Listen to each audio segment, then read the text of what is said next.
Yeah. Welcome to Beyond the Stream. UPM bullet on the scene. Mic on camera hot. RogueAiris in the spot. Horror game, she braved that run. Jump scare laughs, then she won. Collab nights with the crew. Chat goes wild when she moves. Tell me how you started. Tell me where you learned it. Late night, bright heart. Now the whole world heard. Beyond the Stream. RogueAiris, live and loud. Beyond the Stream. She pulls the whole room proud. Beyond the Stream. From fear to cheers and screams. Beyond the Stream. We learn a story in between.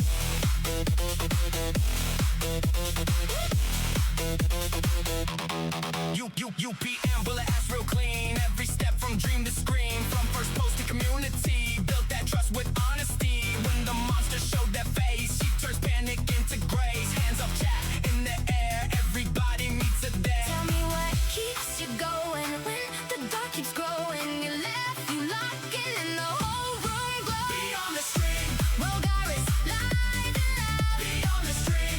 She pulls the whole room proud. Beyond the Stream. From fear to cheers and screams. Beyond the Stream. We learn a story in between.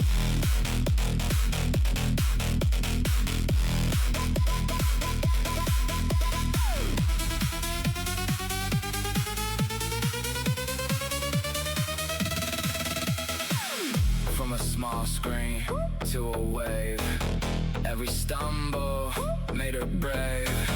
Now the comments come alive, and the night feels energized. UPM bullet, ask it right. RogueAiris on the night. One more question, one more spark. Turn the code into the dark.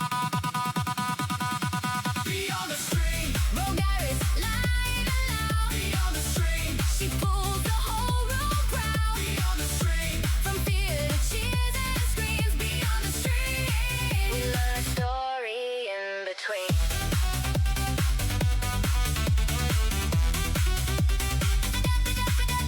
the Stream.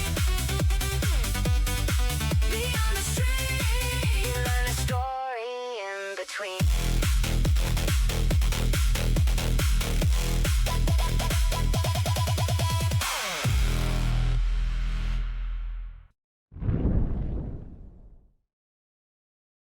Welcome in everybody to Beyond the Stream with Miss RogueAiris.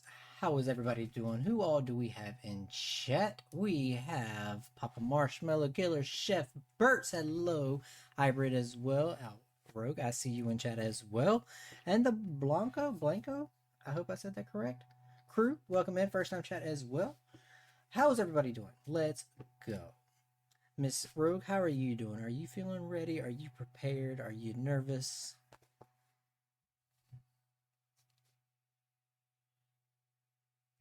I thought, well, either which way, it don't matter.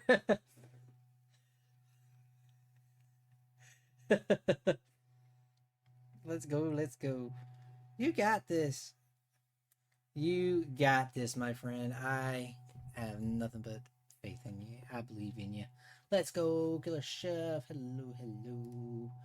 So yes, ladies and gentlemen, we have Miss RogueAiris on the other line. She is ready. She has been a good spirit with me, blowing up her DMs, sending her all sorts of songs and overlays and everything. So everything you see here has been okayed by her.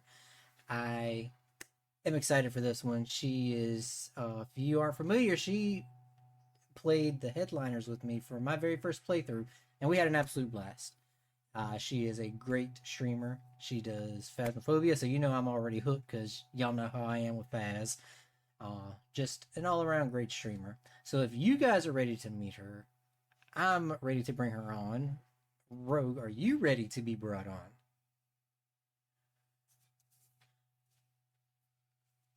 She said, without further ado, let's get it going. Here we go.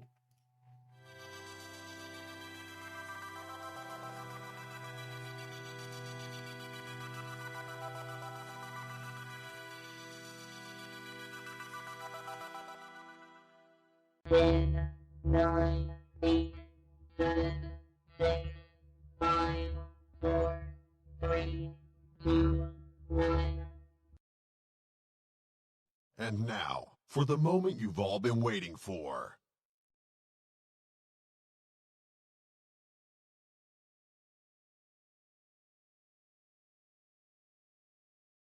And ladies and gentlemen, boys and girls, children of all ages, the one and only Miss RogueAiris. Hello, Miss Rogue. How are you doing? Thank you so much for coming and hanging out with us tonight.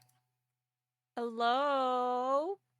I am like a little confused right now because I'm watching stream and then I'm listening to you here and my face is not in sync with myself. I'm like, who do I listen to? What do I look at? But you know what? I'm just gonna tap out of everything, locked into just your voice, and I will try my best. Oh my god. That's Hi right. everyone. Lock into the sweet serenity of my voice. Oh boy. Oh boy. Hey, and the crowd goes wild. Rogue. Rogue. We're gotta do the Squilliam chant. RogueAiris. Rogue. RogueAiris. You're right. Maybe I'll have Squill actually do that on his since I do his name in my stream. Yep, you ought to. So, Rogue, I won't waste any longer. The chat is ready to get to know you. I am ready to get to know you. So, tell us a little bit about yourself. Where'd you come up with your stream name? My stream name is just my gamer tag, I would say. And I had a totally different one from when I was a kid. Obviously, some of us, maybe most of us, at least I did not like any of the usernames I made when I was a kid. So, with this one, obviously, Iris, that's my name. And then the Rogue Park is 3 parts. Rogue One is actually one of my favorite movies. Obviously, one of my favorite Star Wars movies. And then Rogue is also usually my go-to class whenever I play any fantasy game. I like the daggers, I like the swiftness, I like the stealth, so I usually go with Rogue. And then the other letters in it actually are just other letters in my real name. And so I thought that was just a way to tie it personally into my actual identity outside of just my interest. And so I just went ahead and did RogueAiris. The thing is, though, it actually started as RogueAir 10. My birthday's in October. I couldn't use Rogue 1, so I was like 10. And then we went with RogueAir 15 because I wanted to be edgy with the 1 and the 5 to look like an I and an S. But then I actually started streaming with that name. But then after a couple of raids of people being like, yo, Rogue AR-15, yo, you named your username after a gun, and I was like, okay, no more being edgy. I'm switching out the 15 to just yes, and it just helps it be more recognizable as well whenever, and then easier to pronounce or say when people are reading in chat. They would just see like all letters instead of the numbers pretending to be letters. So, but yeah, that's the origin of at least my name, RogueAiris. There we go. As I like to say it. So she'd be like slicing and dicing. I'm not gonna lie. I thought the Airis, or I said Airis until you corrected me on our collab, and I felt so bad because I'd been calling you Airis for so long, and I figured it was something to do with your streamer, like your whole platform, because I know you got like the airline theme with your channel, so I thought it was something in tie with that. So I was completely off and wrong on that. Yeah, well, obviously the airplane does come into play from RogueAiris. Many people do mistake it as well to be Airis. I actually have no problem at all with however people pronounce it, Iris or Airis. As long as it's not Aries, I'm actually pretty okay with it. I want to say maybe just for like more of a streamer recognition or like brand recognition, RogueAiris might make a little bit more sense because again of all the airplanes and air sky stuff. So in terms of like again just recognition or helping people recognize my name and stuff like that, I'm definitely okay, much more okay or prefer Airis, I think, in when we're talking about me as a streamer. But if we're just hanging out on like a Discord playing games, even if like we're both streaming, like it's perfectly fine too if you end up saying like RogueAiris, Iris. Like I really do not. I feel like more people are more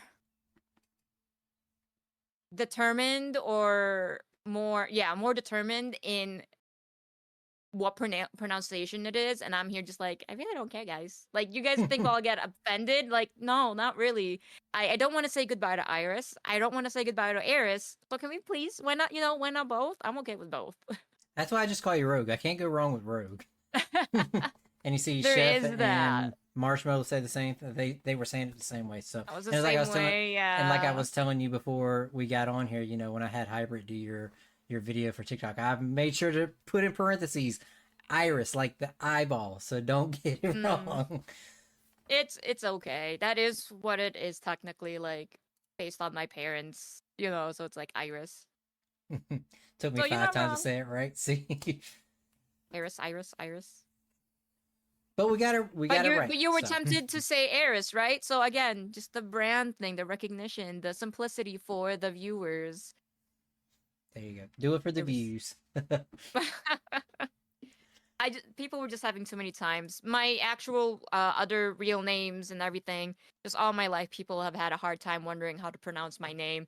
So I feel like at this point, it's like RogueAiris. It's not even my real name. You can pronounce it however you want. You can go RogueAiris or something, or RogueAiris, and it's like, yeah, I'll take it. Oh, that's just too fancy. I can't even. I don't. Rouge. Can I? Okay, yeah, I can roll the tongue. Rogue.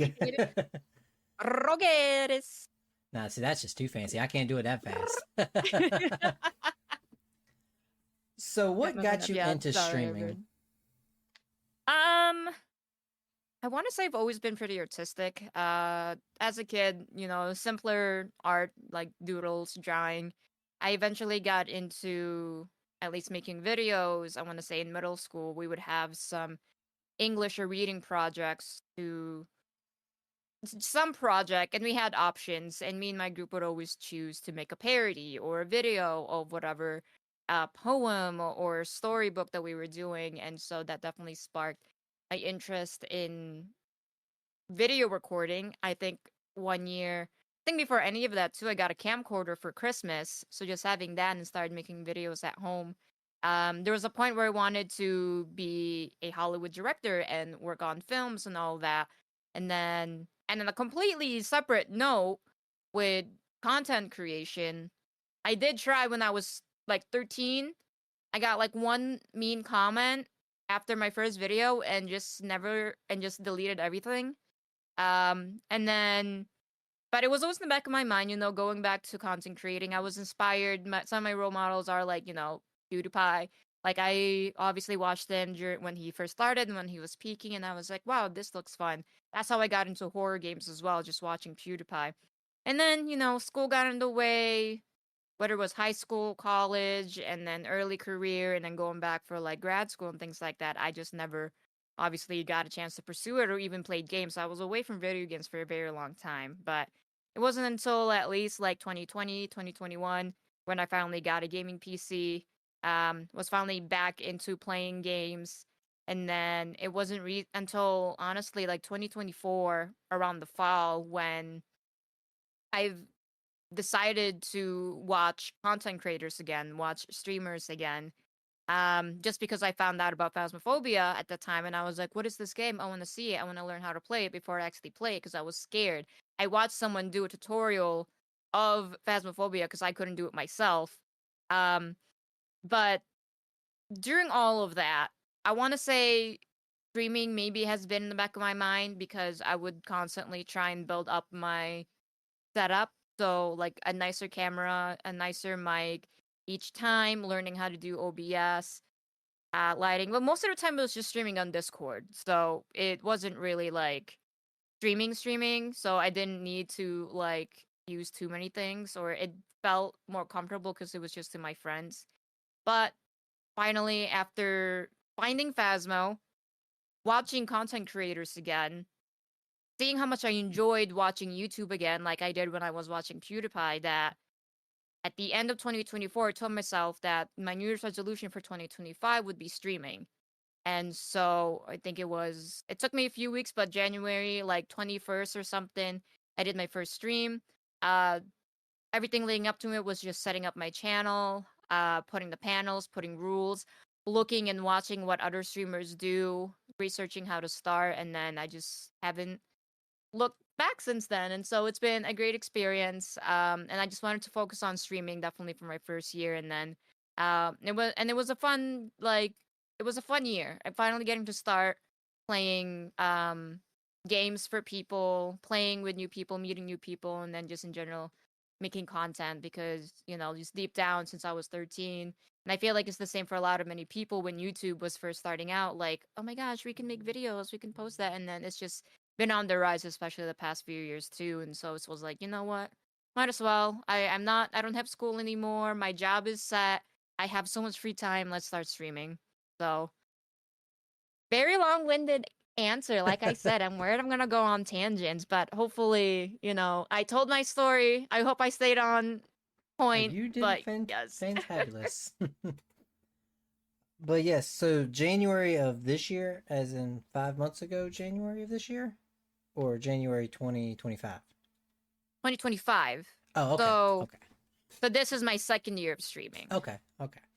Well, basically, I have enjoyed the ride for the short time that I have been with you, and I think I was through Squill that I met you through a Phasmo collab, and like I said, Phaz is my game, so I followed you like instantly, and look at us now. Ain't look back, been taking pictures of aliens and watching each other throw civilians on landmines and put them on the newspaper. Yeah, fun times. So let's see. We just answered that question for how long you've streamed for. Do you stream on any other platforms other than Twitch, or is it just mainly Twitch? It's mainly Twitch for now. I did just started YouTube this year, but I'm gonna focus on just posting videos on there first, and then maybe I'll dip into like the dual channel streaming. But for now, it's definitely just Twitch. Gotcha. And let's see. First time chatter, Bryn Alien Force. Welcome in. Let's Hi, Brenna. Brenna. That's my girlfriend, actually. Oh, okay. I'm sorry. See, I'm horrible No, with you're names. fine. Bren 10 Alien Force. It is, I mean, whatever. She has a 10 there. Her name is Brenna, though. Hi, Brenna. And then I'm not sure, the Blanco crew, you guys sound familiar. I'm assuming you're some in real life friends, and if you are, thank you for being here. If not, I still thank you for being here. But, it's also nice to see some people in real life come by and support. But again, support, and that's nice. Thank you guys. Yes, thank everybody for coming out and supporting Miss Rogue. And if y'all aren't following her, her links have been dropped in the chat. Be sure to go check out all her socials, because that's what tonight is about, is, meeting somebody new, following somebody new. AKA your next favorite Phaz streamer, because I suck at the game. She's a lot better than I am. The only thing I'm good at is talking shit about the game as I play it and screaming to the point that my mic clips all the time. But if you like that... So what kind of games do you stream, or do you have a favorite type of game that you enjoy streaming? Right now, obviously, it would be my horror co-op games. I do try and lean towards horror or some type of new janky co-op game. I think it's been... I am trying to come up with a schedule. I would like to keep playing indie games. I would like to do horror games. And then I have started doing RPGs, because I do like to play those in general, and might as well, like, why am I playing this off stream? I could just do it on stream. So I've been able to finally include those as well for my streams. But right now the rotation is definitely horror, co-op, whatever new Friend Slap has been published on Steam, and then RPGs. Do you have a favorite RPG? I mean, I feel like that whole genre is so diverse. I mean, Pokemon's like an RPG, and I would say that's my childhood favorite for sure. Is either Pokemon Emerald or Pokemon Pearl. The newer ones have yet to really give me that same spark yet. But of course I still play them. Where otherwise I do enjoy very long. I mean, I'm playing Kingdom Come Deliverance right now, so it's kind of like a simulator game, but also a story game. But it's been a while since I've been playing any video games, and the most that I have been playing are just your horror co-ops. haven't touched any RPGs, any recent ones either, in a while, except for Pokemon. So it's hard to tell. I just like a good story. I did play Far Cry before, and I did like that. Just the different, hunting, fishing, gliding, whatever activities, and then I guess Kingdom Come is the same, where you can do different things, and you can play however you want to play. Uh, Probably just those that let you have like your own adventure, let you decide like what class you are, pick up whatever items, make whatever decisions you want, kind of RPG games, because full autonomy, full immersion. I could watch someone play it, but then if I play it, it's not like I saw any spoilers. I can still have a completely different experience. Oh yeah, for sure, for sure. Mm-hmm. And W on Pokemon, for sure. I think that's Mhm. all of our favorite childhood games. Just saying. Yeah. I just completed Leaf Green on the Switch finally Oh earlier my today. god. So I haven't bought it yet because I did get Pokopia or Pokopia, however you say it, and I haven't like done what I want to do with that game yet, so I'm holding off on new games until I finish it. I got a lot of backlog on my PC, not so much on the Switch, and I would like to keep it that way for the Switch, especially because they're way more expensive too. yeah, it I just recently got into the Switch game, so I'm way behind the eight ball and everything. And I was looking back because I was gonna buy I was gonna buy Let's Go Pikachu, Let's Go Eevee, and all that. And I was like, bro, these games came out 10 years ago. Why are they still $60? Mm-hmm. So I was kind of hurt on that one. So slowly we'll build up our Pokemon crew. I know. It's crazy. So we have your favorite type of gaming that you will stream or play. What on the opposite side of that? What games will you not play? Like absolutely, you could not pay you enough to do it. Just absolutely not. I'm not doing it. Mm, I don't know. I'm willing to try anything. It's just a matter of, not being really interested in, I guess, other genres just yet. So, and there's plenty of genres. I mean, every time I go on Steam, I find a genre that I haven't heard before or something, and it's like, what is this? And then I take a look and it's like, okay, maybe. Like I'm not going to turn down the game because I'm very curious. I like games that make me think. So if it's a game that I'm not used to, then, that's a game that will definitely make me think. Because it's just a whole new ball game, and so I'm interested in doing that. Um, I want to say I'm sure a lot of people say horror because they don't want to get scared and stuff like that, but obviously I already play that. So if anything, there are still some horror games that I am very afraid to even touch. So, but it has slowly kind of started building. Like I was like, I'll never play Outlast, and I'm like, oh, maybe I will. Oh, I'll never play Mortuary Assistant. I'm slowly getting there, but it's because probably the idea has been planted in my head, and I was able to simmer with it. So now I'm like okay with it. So that's why I don't think there's a game that I won't necessarily play yet, unless you guys can name any right now. I guess I will. I guess it's fair to say I probably won't play. No, I'm not even gonna say it. Just go. You guys just say it. I'm not gonna continue. I'm not gonna finish that. Yeah, never say never because I always said I'd never play Fortnite, and And I there you play go. Fortnite now. Oh, So you know what? I'll never play League of Legends.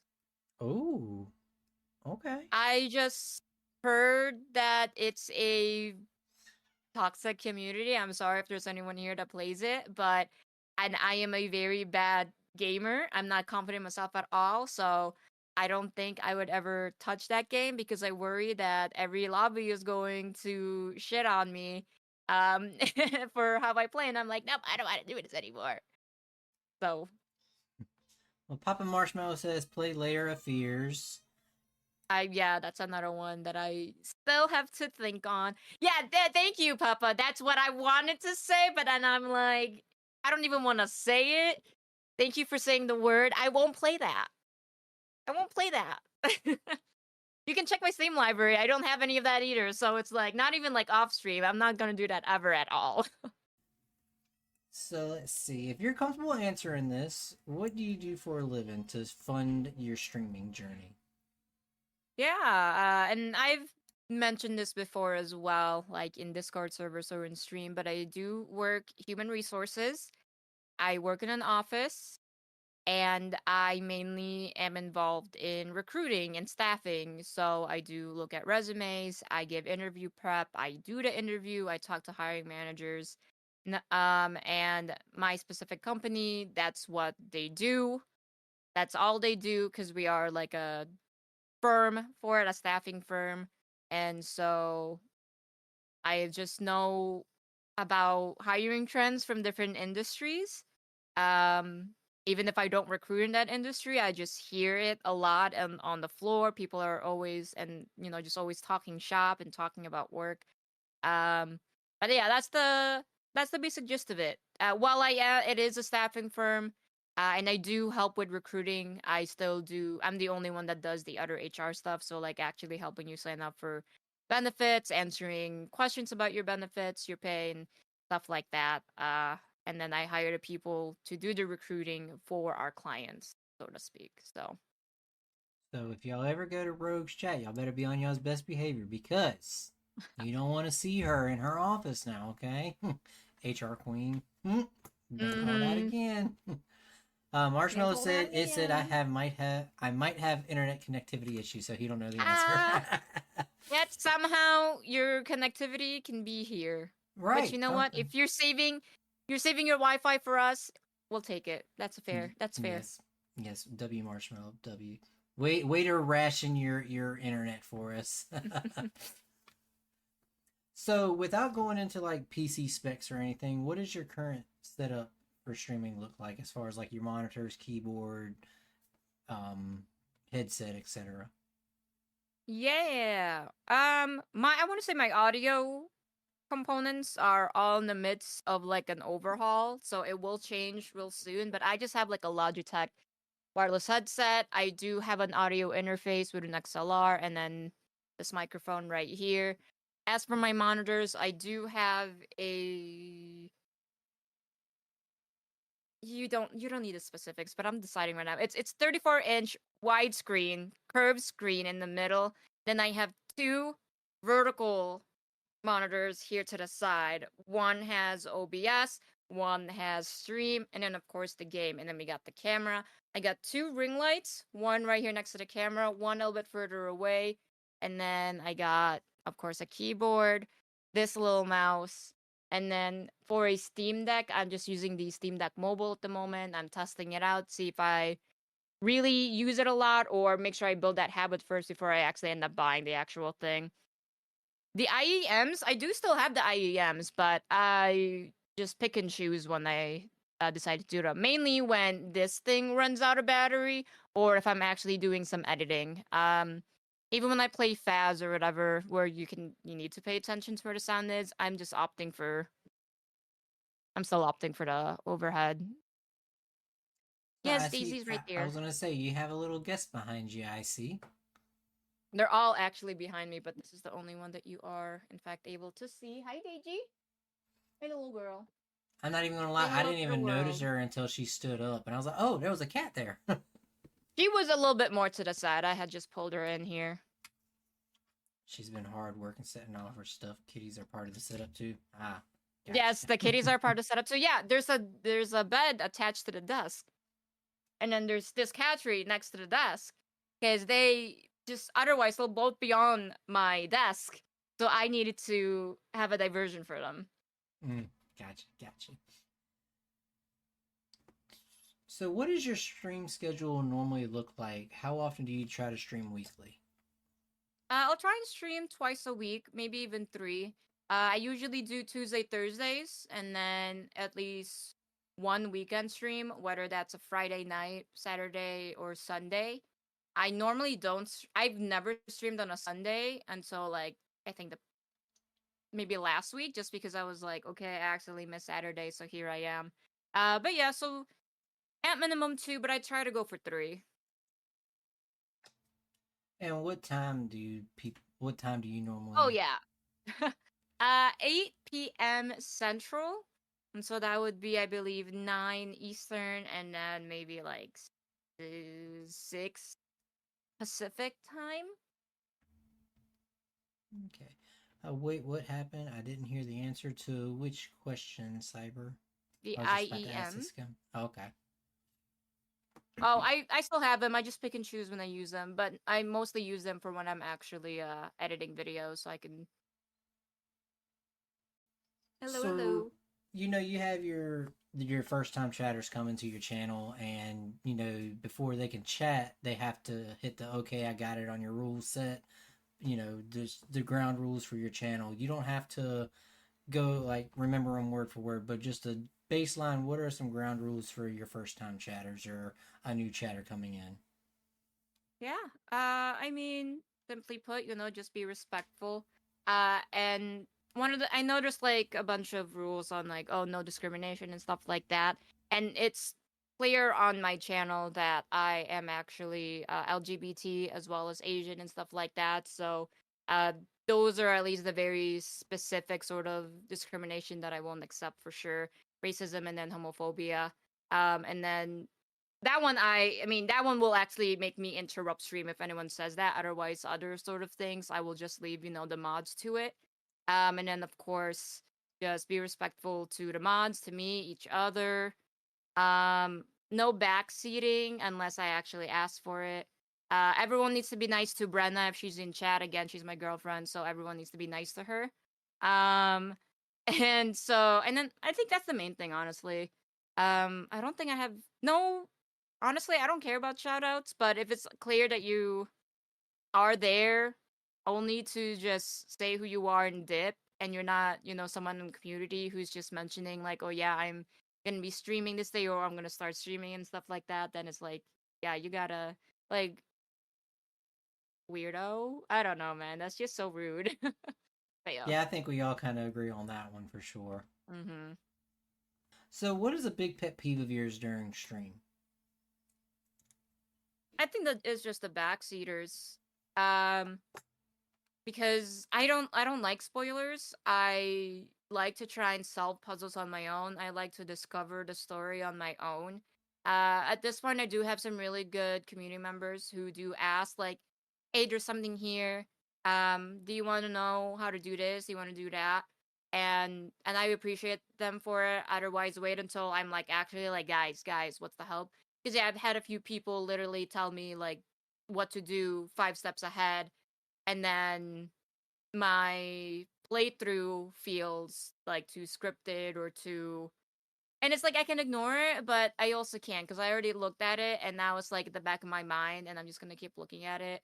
um and it just feels like, backseaters are controlling the stream, controlling my game. Like, excuse me, this is my game. I get like some people who's played a game and they want to come in and like be helpful, but you can be helpful without backseating, or go find someone who actually has like a backseat allowed sort of thing. But for me, otherwise, I prefer like blind playthroughs or um yeah, basically that. Like just to learn things on my own.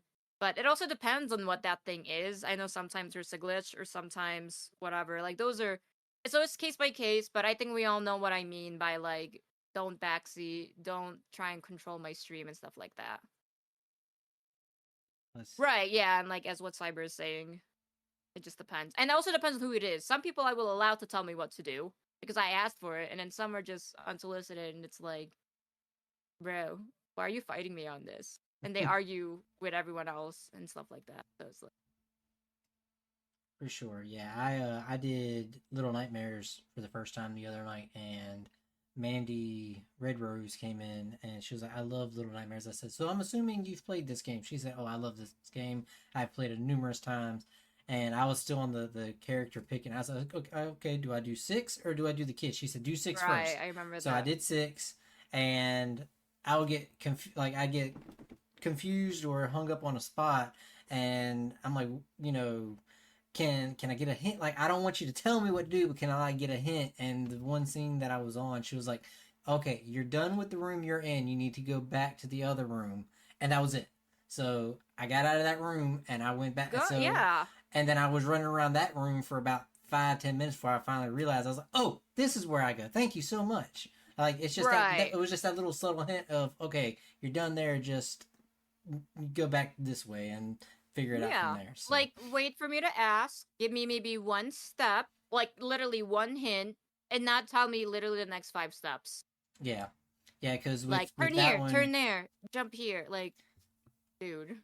yeah, like I knew where I had to go. I knew like the exit to the scene. I knew how where that was. It was just getting to that point, and she was like, "Okay, just Yes. get out of that room, go back to this room, and good luck." So then I did Mm-hmm. that, and then I figured it out. I was like, "Boom!" And then I was exiting the room. I said, "See, I told y'all this is how we left. I just had to get to this point." Right, Yes, exactly. yes, hints can be helpful rather than full steps. Exactly, yes.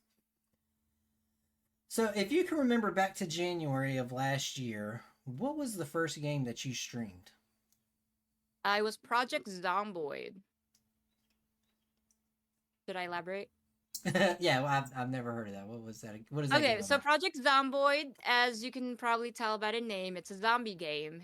It is somewhat open world, I believe, set in Kentucky, and it's to me, I describe it as like the a zombie apocalypse survival game that looks like The Sims, specifically the first Sims, because the way that you control your character and the way that you can like just control it or do stuff kind of reminds me of The Sim. And then it's just you trying to survive the downfall of humanity, fighting hordes of zombies and setting up a base and, trying to find gas for this car, trying to find a key to the car and stuff like that. And yeah, your basic zombie game, but has like a Sims 1 feel to me. I just like the detail in the game. There's so many things that you can do in it. You'd be surprised to try and like survive. So it's one of those very I guess it's one of the first games that I played that's very intricate like that, and so that's why I enjoyed it. And then Baz was also another game that I played. And you said that was Project Zomboid. Yes, Oh, I just wrote it down. I'm going to take it. I'm going to take a Zomboid. look at it. That's why I just wanted to clarify. Now, if you could go back to your childhood and play a game for the first time again, what would it be? Pokemon. Pokemon. Gonna I have to be knew it. Pokemon I knew it. with, and I can't decide which one, but I want to say my top three are like Pokemon Emerald, Pokemon Fire Red, and then Pokemon Pearl. So if I could play some of those games all over again, doing all of the post championship sort of like content, like finding the legendaries. If I don't remember, like some Braille, learning how to read the unknown, stuff like that, to get to like other legendaries, like that stuff. Um, I would want to try and figure out how to do again, for sure.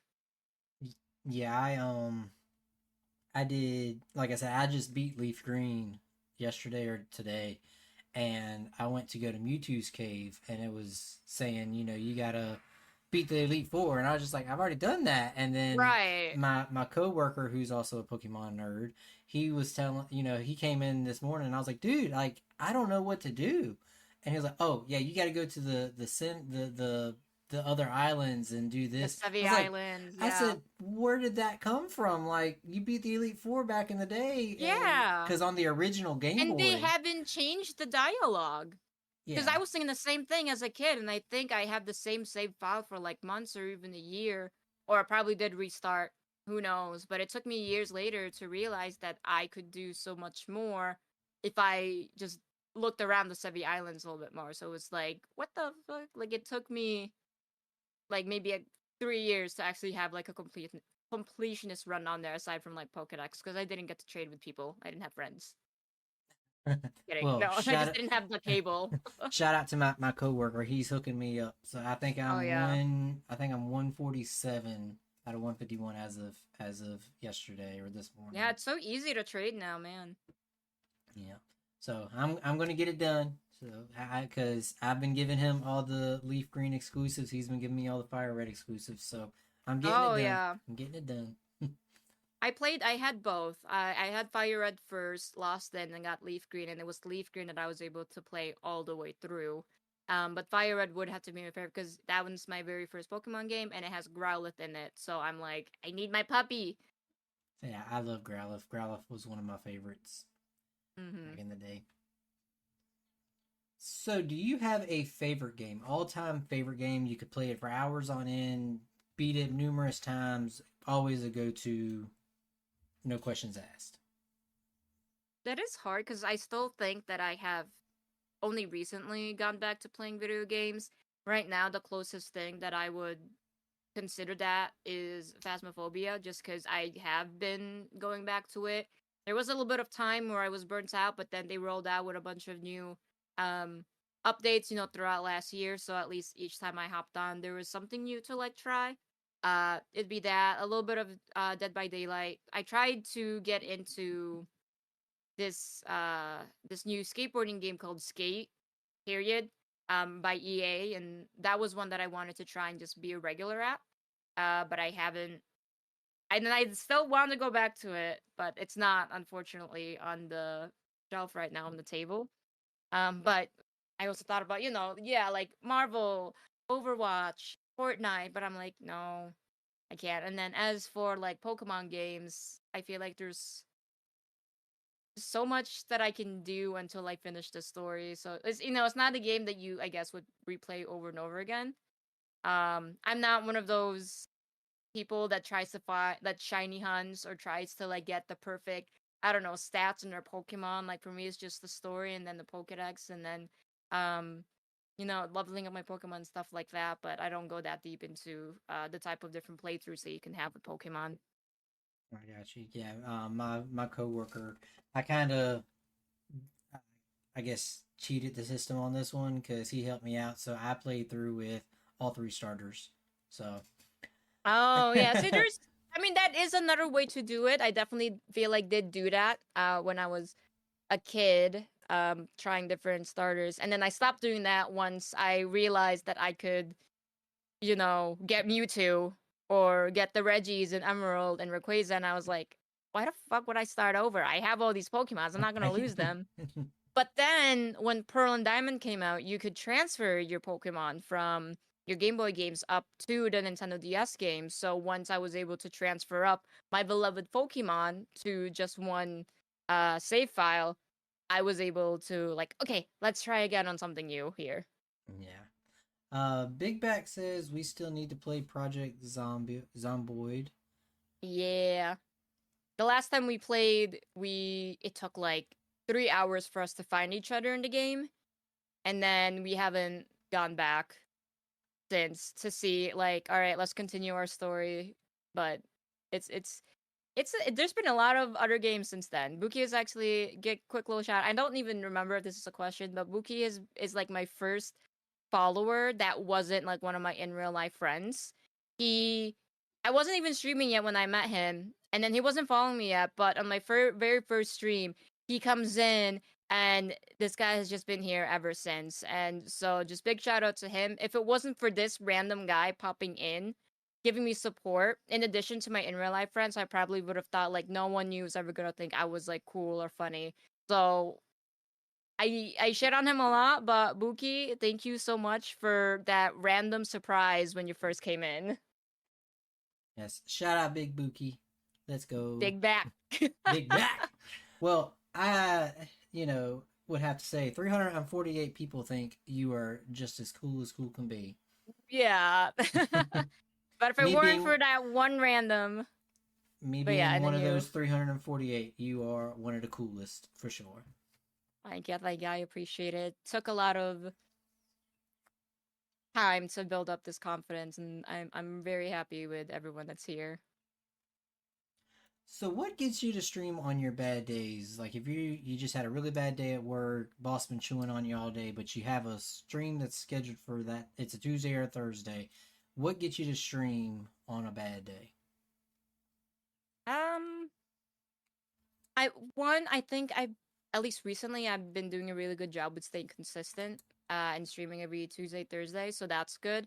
But at least before then, it was definitely just the fact that I would be playing with people. If I'm playing solo, most of the time I'm just like, it's just me, I won't do it. Or I'll do like an hour just to say that I streamed. But otherwise, if I'm playing a game with someone, I'm like, I'm already having a bad day. The only thing that could probably make me feel better is if I hang out with some friends and have some really good laughs with them. And so I'm like, all right, if I have a co-op planned out for stream, I'll do it. Or sometimes, unfortunately, I won't stream, but I'll still play with the people that I scheduled with so that I can still have that connection with them and just stream on Discord on the server instead as like a private stream. Got you. Yeah, that seems to be the main answer when I ask that question on here is consistency and communities or friends, because especially we'll use Big Back for example. You know, he's been here since day one, and when they've been around for a while, they can just tell if you're having a bad day, and they can Mm-hmm. just they have a way of making you feel better. You know, these are just people you've never met in real life ever, but they know you like y'all are, you know, real life best friends, and it's just, hey, Mm-hmm. let's laugh, let's chill, you know, let's have a good day. Right, yeah. And I mean, I guess I also don't want people to worry about me, so I'll end up streaming anyways. They'd be like, "Hi guys, I'm here. I'm okay." But just also then just something for myself, like, come on, you can push through this. And you know how you can prove yourself that you push through this by finishing out the day exactly as you planned, and that does include stream. But I will say that was more of a recent mindset, hence why I've been very consistent the past few weeks. But before that, I don't think I was really in that same mindset of like, come on, just keep going, just push through. Because I would get home and immediately just like I give up. Um, I mean, I still listen to myself, of course, my emotions or my body if I am burnt out. But so far, I gotta say, the consistency is turning into a habit now. And you know, once you form a habit, it gets a lot easier because it's just like in nature. Oh yeah, for sure indeed. Have you ever since you started streaming? Is there anything you regret not taking advantage of? I don't think I have any regrets at the moment or at all.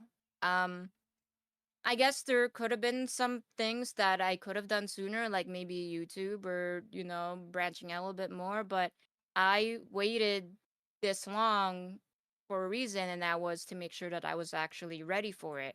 Was everything at work okay? Is everything else in my community okay? Is my Twitch streaming like okay and things like that? And so I was very forgiving with myself because I want this to be a hobby. I don't want it to feel like a job where I have to clock in every Tuesday, Thursday at 8 p.m. kind of thing. Um, and so I just wanted to make sure. I feel like I'm going on a tangent now, and I forgot the question. Can you repeat the question? Is there anything you have? Is there anything I don't you regret regret anything. not taking advantage of? No, I just don't. I don't. And that's how. I don't regret anything. I waited this long, waited until I was fully ready with it. Um, Should I take what was there to take advantage of, I guess? Like in my experience, I guess. So it's like I guess there was nothing, and if there was something to take advantage of, I probably did. I'm just blanking out on that, you know, concept because it's like I did everything by my own terms. I did everything when I was ready, when I actually felt okay with it, when I made sure that, you know, my priorities in real life were done. And so because I was able to have that mindset as well, that yeah, I just don't regret. I mean, I guess I regret. Maybe I regret not recording some older videos. I was doing Silent Hill in October. That could have been like some nice videos to eventually put on YouTube. But otherwise, it's like I wasn't recording anything because I was only streaming. But otherwise, it's like I took my time. I listened to myself. I listened to my limits, and I did it one by one and slowly. So I'm actually really proud with how I did it, even though maybe it's slow to some people on, I guess, how they would want to have their channel grow. But for me, I'm like, this is exactly where I'm meant to be, and I'm like very happy. Ever since I started streaming, it's been nothing but just like I love doing this, and that's because I never put any sort of like high expectation on myself. Very well said. Very well said. I hope so. I was lost my thread of thought because it was getting too good. Yes, yes. Let her cook. Let her cook, chat. Let her cook. I dropped the spatula. And you know, I just realized that you've been talking about how big of a fan of Pokemon you are and everything. I just Oh realized you yeah. had a Gengar on your hat. I Yee. just realized that when you were getting all up in the hot and heavy and the mic and everything. I was like, wait, is that a Gengar? That is a It is, yeah. Gengar. Every now and then, you know, I go to like whatever department store, like let's say Target, and I always pass by, you know, the video game section, Nintendo with the Pokemon, and I see what they have. And I saw this originally. I don't remember how much it cost. I didn't buy it. And then it came back some weeks later and it was on clearance for $3. And I'm like, and it's Gengar? I could wear this for my horror stream. So I was just like, pop. It's just on brand. I have beanies with like my logo on it as well and stuff like that. And like the Nike stuff, and I feel like that's just all a part of like this is what you see. You see my forehead. So it's like the beanie, whatever beanie, the hats I see, I'm always looking to see like what else can I add to the brand. Let's go. Let's go. What has been the hardest thing you've had to overcome since you've started streaming? Uh, Definitely the schedule, because I mean it's only been like a month and a half of me being consistent, but who knows what could happen next. And I try and like look back at my past streaming schedules, and it would just be. I mean, I tried to stick to a schedule as best as I could, but it was just messy, and um, I would just be exhausted coming home. I don't know. I would come home at like. I try to like schedule stream like maybe 2 hours, 3 hours after I get home, but that was not enough. I don't even know if there was something else going on like in real life as well that would have caused me to not stream on some weeks. But otherwise, it's just that like being consistent, being present, um, whether it's in my streams or like in someone else's stream and things like that, making sure that I can commit to it certain days, but never really quitting. And then, of course, not getting jealous of other people who may have more viewers or more subscribers than me and things like that. It was definitely, of course, I'm sure we're all familiar with, like, don't compare yourself to other people, focus on yourself sort of thing. And I want to say that scheduling and that, and especially because if I see more people and I'm like, I only have this, I'm like, maybe I should just quit because I'm not like that person. So it was just a lot of self-esteem things, I believe, and then just scheduling. Yeah, I feel like we all have that comparison. What's the word? Devil on our shoulder, I guess you could say, where oh, this person's doing this. Like, what are they doing differently? Or well, how could I have that many people? And just don't pay attention to it. That's my biggest thing. Like, Right. turn it off. Like, don't pay attention to it at all. Because, like you just said, that's you're gonna see it and you're gonna beat yourself up about it, and it's just gonna put a lot of doubt into you. Just turn it off. Don't. And I've been doing this for almost 11 years now, and I still catch myself like, nope, don't look at it. Like, you just keep grinding, you keep doing you, and don't worry about everybody else. So just turn it off. Don't pay attention to it. Right. And I'm sure while now I'm talking about it, I'll probably end up feeling like that again, like in a few months. But we were trying to do better this year. We started streaming last year. This year we're gonna work on actually like making it consistent. So We laid the baby steps. foundation. Now it's time to build the walls and build the structure. Exactly. Do you ever feel forced to go live? Not at all. No. If I don't feel like streaming, then I will just send a message on Discord and be like, guys, I'm not feeling well. I'll try and stream maybe tomorrow night or the weekend, things like that. So, but then I usually am still open to gaming. So I always open up like, hey, if anyone like wants to play a game, or if someone else is streaming and they like, I can maybe show up in their stream. I just don't want the camera on. That's mainly I just don't want the camera on. There are times where I'm like, maybe I just get like a little PNG tuber to put in place for those days where I don't want to. But otherwise, I'm still like pretty social. And so that's what I try and do when that happens. Yeah, like the night we did the headliners, and I was like, "You want to stream, Rogue? Nope, this is all about you. Don't even ask me to stream." Okay, sorry. I didn't want to. Yeah, be there's that also guy. it gets chaotic. Yeah, I mean, you were the one who invited me, so I try to be mindful. If I stream, then I'd have to, pay attention to my stream and might accidentally disregard you, who's playing the game for the first time, especially. So it's like I don't want any distractions. This is all you. And so I just try. I try and figure out what the vibe is, and then I'll decide based on that if I should stream or not. I got you. Mm-hmm. Now, if you could collab with any streamer, whether it be a big streamer like PewDiePie or a smaller streamer, who would it be? I would actually love to collab. So my favorite big streamer right now is InSim. He's the one that I learned Phasmophobia from. He's the one that finally got me to like, you know what? I think I'm ready. I can totally stream. Let me try it out. Let me do it. And I still watch him. I get all of my Faz updates from him. I watch him on YouTube. I'll keep him playing. It would be nice to. It'd be really cool to like play Faz with him or Lethal Company or any of like the horror co-ops with him because he has like a really nice sense of humor. He he's a really good gamer. Of course, also like I don't even have to collab with him, like for Twitch or anything. Like I would just want to be able to play a game with him, and I don't know, maybe I have a little crush on him too. But otherwise, it's like it would be cool. I don't know. But otherwise, I would want to be able to try and collab with every small streamer that's like in my community.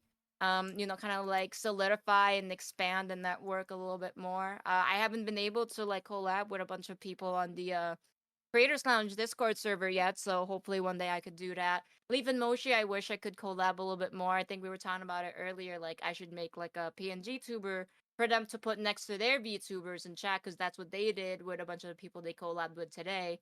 I mean, I've been playing more with them. It's just they stream while I'm at work, and then by the time I stream, they're like sleeping. So it's like it just hasn't been able to come to fruition. But otherwise, whoever's in the community, whoever I've been talking to in chat and things like that, I would love to collaborate with like everyone and like kind of like combine our worlds, our community, and things like that, just so it becomes stronger.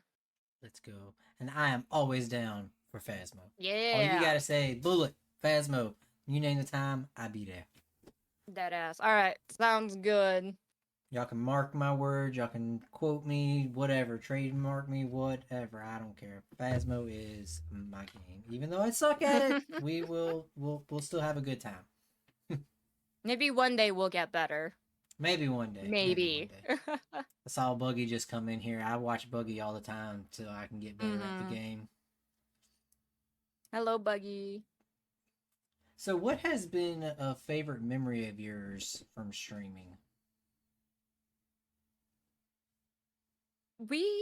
One of them, there's definitely several, but one that I think has been talked about the most is last year during Squillhouse's birthday. I did a stream that I called the Shot stream.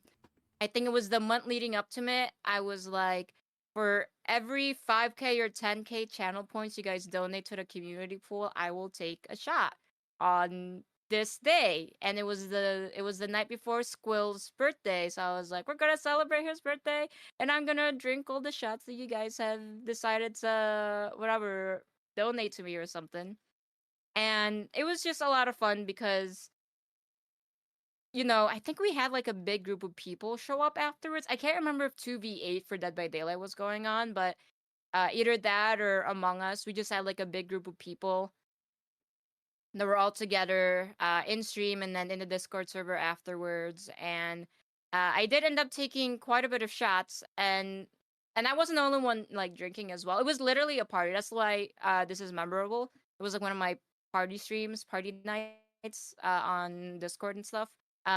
And next thing I know, I wake up with my headphones still on and me being the last person in the voice chat because I had knocked out in the middle of like an Among Us round. And we bring that up because especially too because that was Squill's birthday, and then I think some of us have been talking about kind of doing something similar again.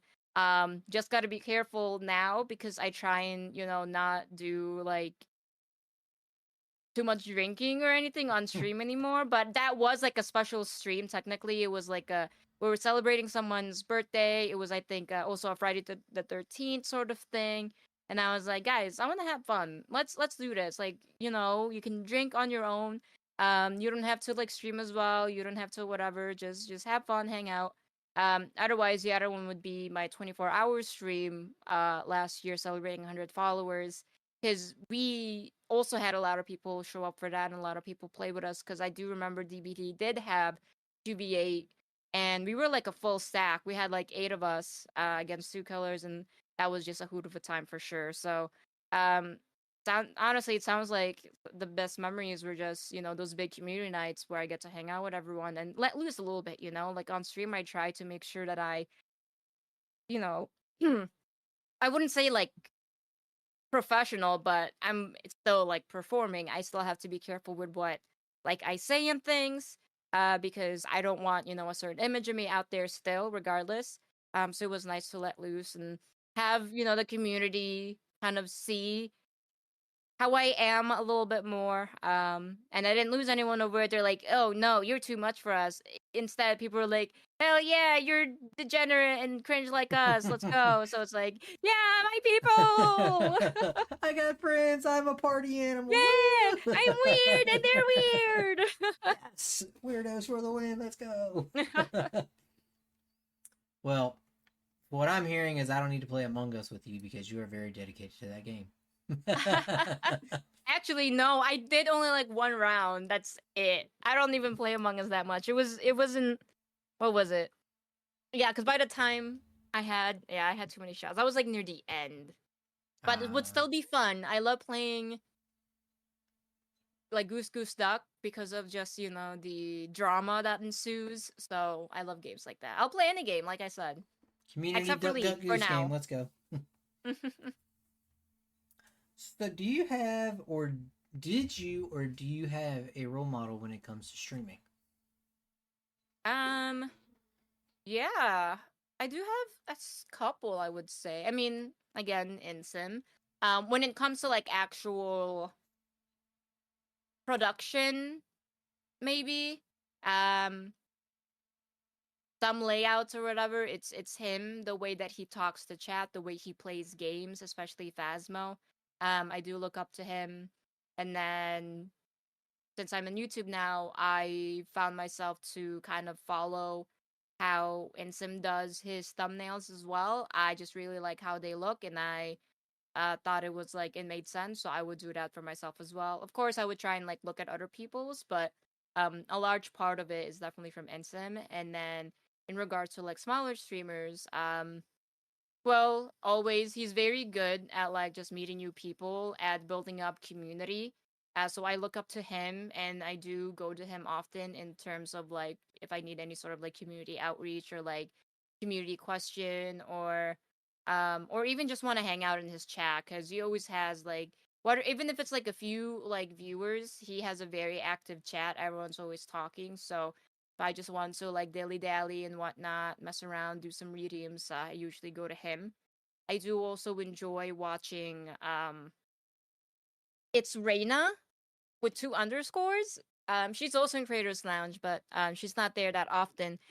She is honestly like a bundle of joy. Anytime that she epically fails in a game, she just laughs it off. And her laugh is contagious, and her attitude is just so positive as well. And she's also just a really good gamer. I watched her play Dead by Daylight, and recently she has been playing some Elden Ring.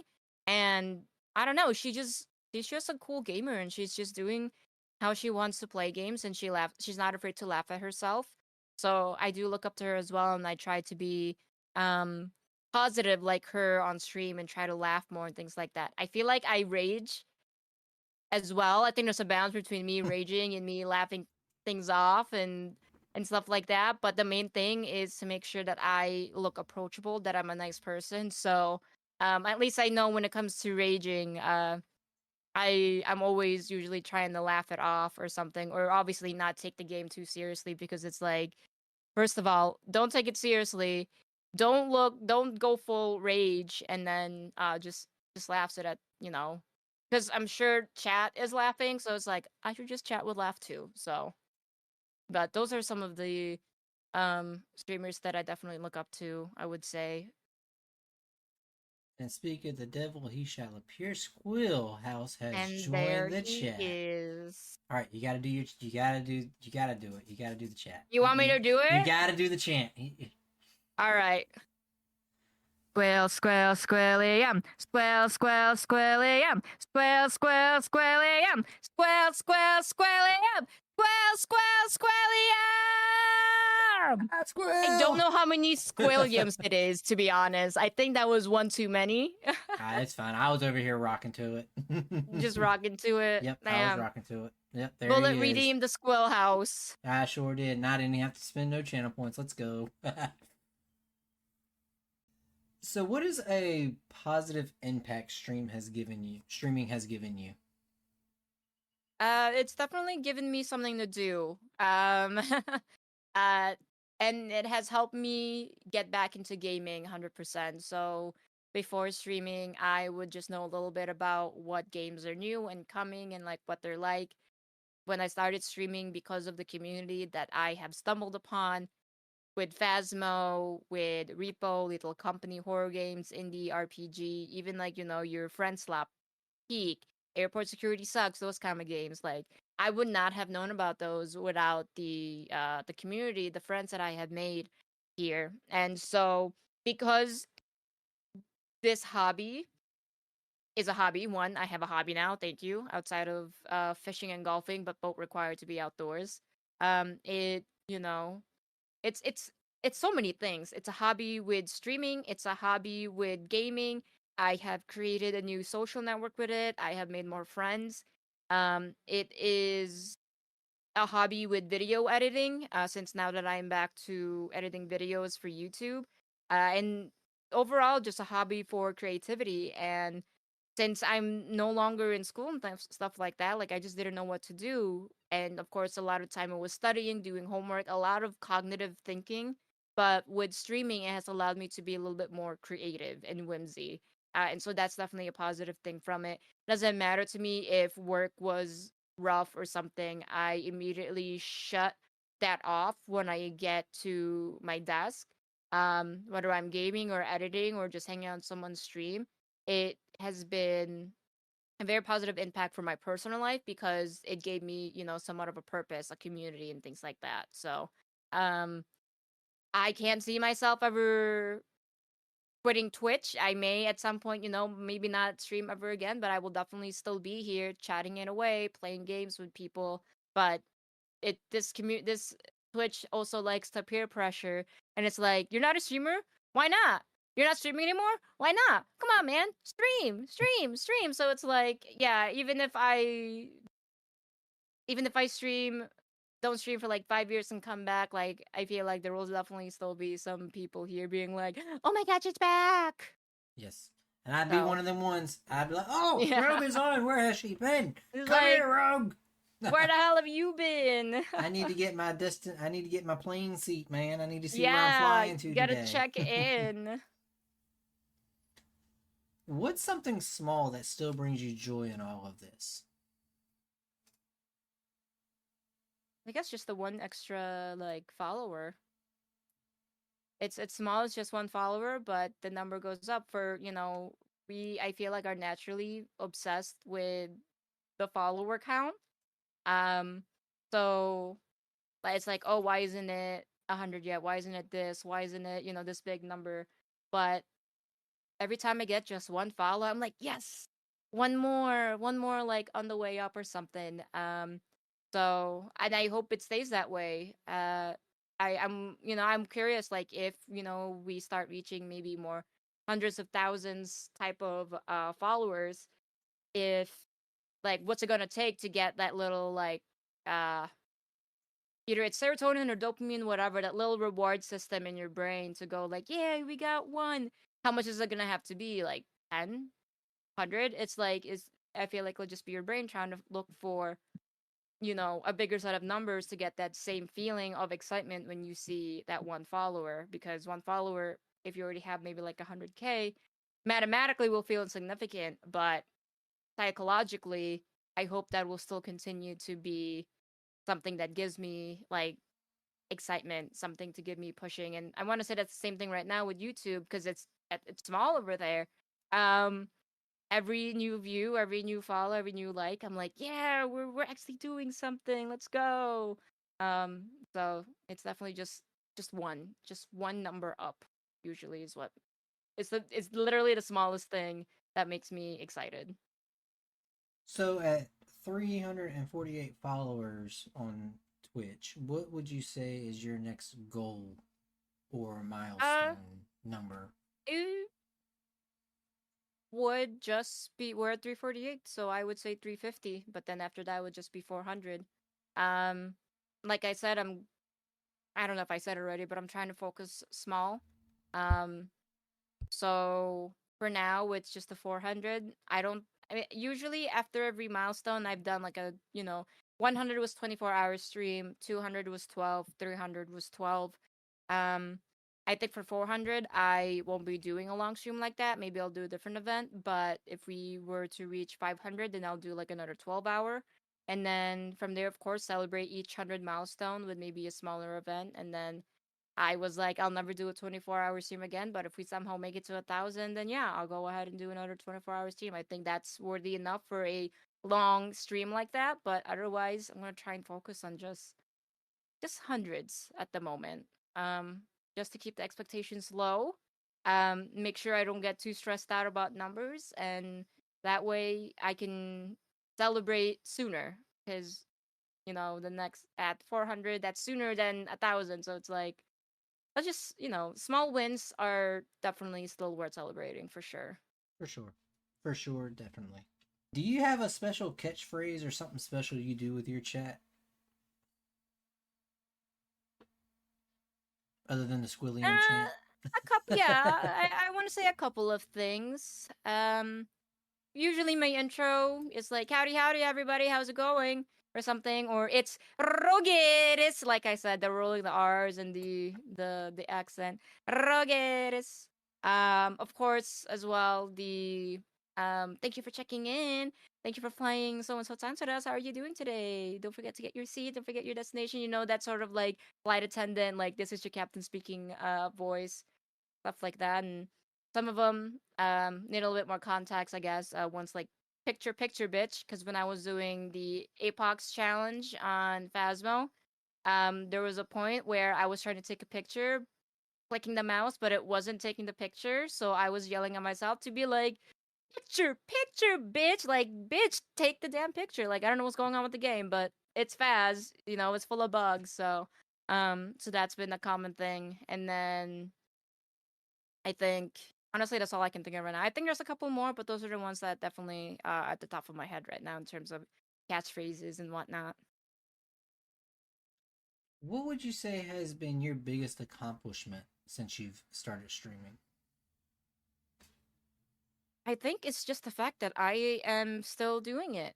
I'm sure it's a familiar feeling with everyone else when you're starting it. You're a little nervous. You're like, I don't know what's gonna happen. I don't know if there's gonna be like a certain chat or if people even like me. And again, there were those days where I'm like, maybe I'm not good enough. Maybe I won't do it. But I'm still here, and I'm still making new friends. I'm still making new streams, making new content, things like that. Um, I also lost my train of thought again. What was the question? Your biggest accomplishment on your Oh, yeah, streaming just journey? being here, I think, and just having like a super cool and supportive community. And like anytime I talk in any chat or any server, like I am not ignored. Like even just one person. Also, hi, Leaf and Moshi. Welcome in. Leaf and Moshi Raid, let's go. Welcome in, Yeah. everyone. Like I feel like it's not that good of an answer, but I truly am just proud of that I'm still here doing it and that I have found to really love it. Because when I first tried when I was 13, I had a jerk say, "You suck," and I deleted everything, and I've been scared ever since. And then I've been wanting to stream for maybe like the past 2-3 years, slowly building up my PC to do it, and then I finally, you know, took the band-aid off, tried it, took a risk. I thought I'd be more sensitive. I thought I'd be more afraid of people and what they would have to say about me or people not even popping in, but I've none of that matters anymore. I'm like the positives outweigh the negatives right now, and I'm really glad and proud of myself for not letting like anxiety or doubt, get the best of me. Because each time I stream, I don't know, it's just been fun. It's been very positive, and again, I'm glad because it's another hobby and it's just something that I can do. It's literally, you have no idea just how much streaming and like the logistics of it and the analytics of it is actually really good for my mental health. and like my emotional health, because again, it's something to do, keeps me busy. I love looking at stats. I love looking at numbers. You can ask Big Back Bookie or Squirrel House, but I am obsessed with like spreadsheets and stuff. And then the creativity part, like I get to go on Canva and design my own overlays. I get to edit, and it's just like I'm so glad that I started this, because right now it is the thing that is making my adult life like worth it.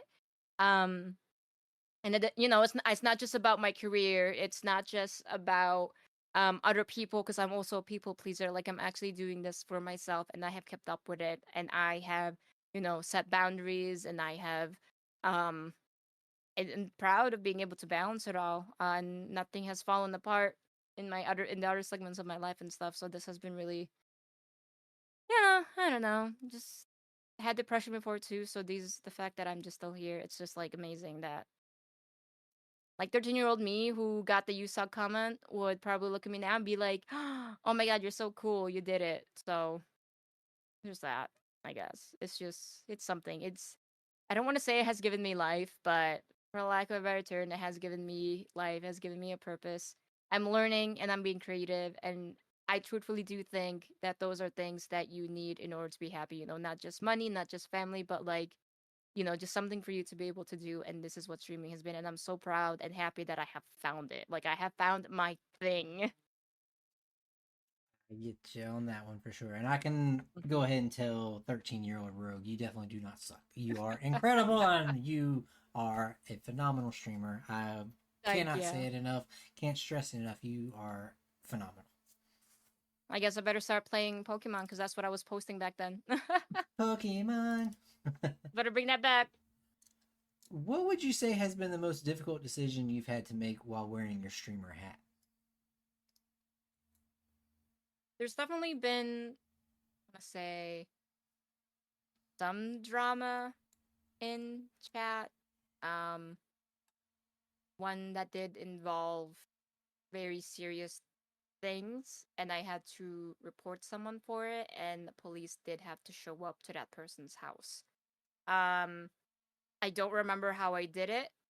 I don't remember how I was able. I think sometimes I can be pretty monotone anyways. So, and when I try to decide what to do in some games, I literally just pause. So I think when the stuff happened in chat, I was just like, still playing the game or doing something, like trying to stay on topic, but in the background doing the stuff that I have to do to protect my community. But that one was pretty serious. I don't want to do any, like, I don't want to trigger anyone, so I'm gonna keep it very vague. But they were just saying some really concerning, troubling things, and so I had to act on it in the middle of stream. And then later on, it turns out that police was sent to them, and then that person was upset, regardless on a lot of us think that it was I don't know, man. Obviously they were just mad. And they were mad, and we were like, "Why are you mad?" "Oh, because this person is crazy." But I don't want to just say that. They're just not seeing against the point of view as to why they were reported, and so they started threatening not only people in my community, but Squills, and then any community that is associated actually with Squill. And Squill was not even the person that was in trouble. He was not the person that did the thing. It was me. Um, so I it wasn't on stream, but we also had to go around to different communities and different people, be like, "Hey, I know you're familiar with this person. Just to give you a heads up, this happened. If they show up, they might give out, like, they might say some really bad things. So you might either you can just wait it out to see if they say those things in yours, or block them now." So it was basically just damage control. And it was very awkward, and I was worried for everyone's safety, especially Squills, because he was the unfortunate target when he did not deserve to be, because he did nothing. But yeah, good times. So some of my auto mod rules are still set to be pretty strict. I keep forgetting to update those, and everyone keeps getting auto modded for like nothing super serious. But it was quite it was something. I will say so. And that was the hardest thing I had to do. Because it just had to involve so many things, and it was actually like a threat. Well, W for you because, Yeah. like you said, you never know if it's a joke or not. So definitely W on you for your part because mental Mm-hmm. health is not a game for sure. Let's, hey, there are silver linings, says Squill. That's helped us make tighter and bring our communities together. Oh yeah. We've had a few people actually end up being really good friends now because they all just got thrown into it. This whole mess that did not have to be there, but now we have something to laugh about. I guess. So, what has been the most satisfying experience you've had while streaming? Ew. That's a tough question, I guess, because I want to say that just being, just streaming and making it all the way through to like I normally stream for 3 hours, so that's usually pretty satisfying. I don't know. I mean, I played games that have been satisfying, but that's about the game and not necessarily stream. I don't really know. I think it's just the fact that people are still showing up and talking to me. I'm especially, I guess, more satisfied if yeah, there's more people talking versus just like silence. But it's been a lot more active in like the past few months, so I don't think I've experienced like a slow chat in a while. And even if I did, like, um, I think I've also outgrown that, and I'm like able to just keep focusing on the game and then streaming because to me, it's making sure I get to the 3 hour mark is important. So not only am I trying to be consistent with streaming Tuesday, Thursday, or the weekends, but also making sure that I stream um like the full session or cut it by 1 hour if anything, but just making sure that I do end up like hitting start stream and actually showing up for a little bit instead of just not.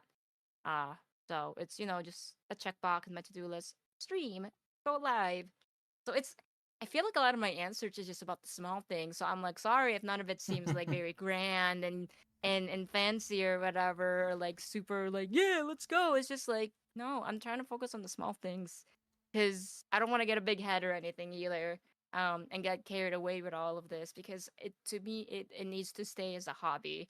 Otherwise, it's gonna start ruining my life, I feel like. And I can get like that. I'll start getting very nitpicky and perfectionist. Like my job is paying me to do that. I don't have to be that for a hobby, please. So, um, I think that's just it. Making sure that I stay calm and finish through full stream as well, in addition to consistency every day.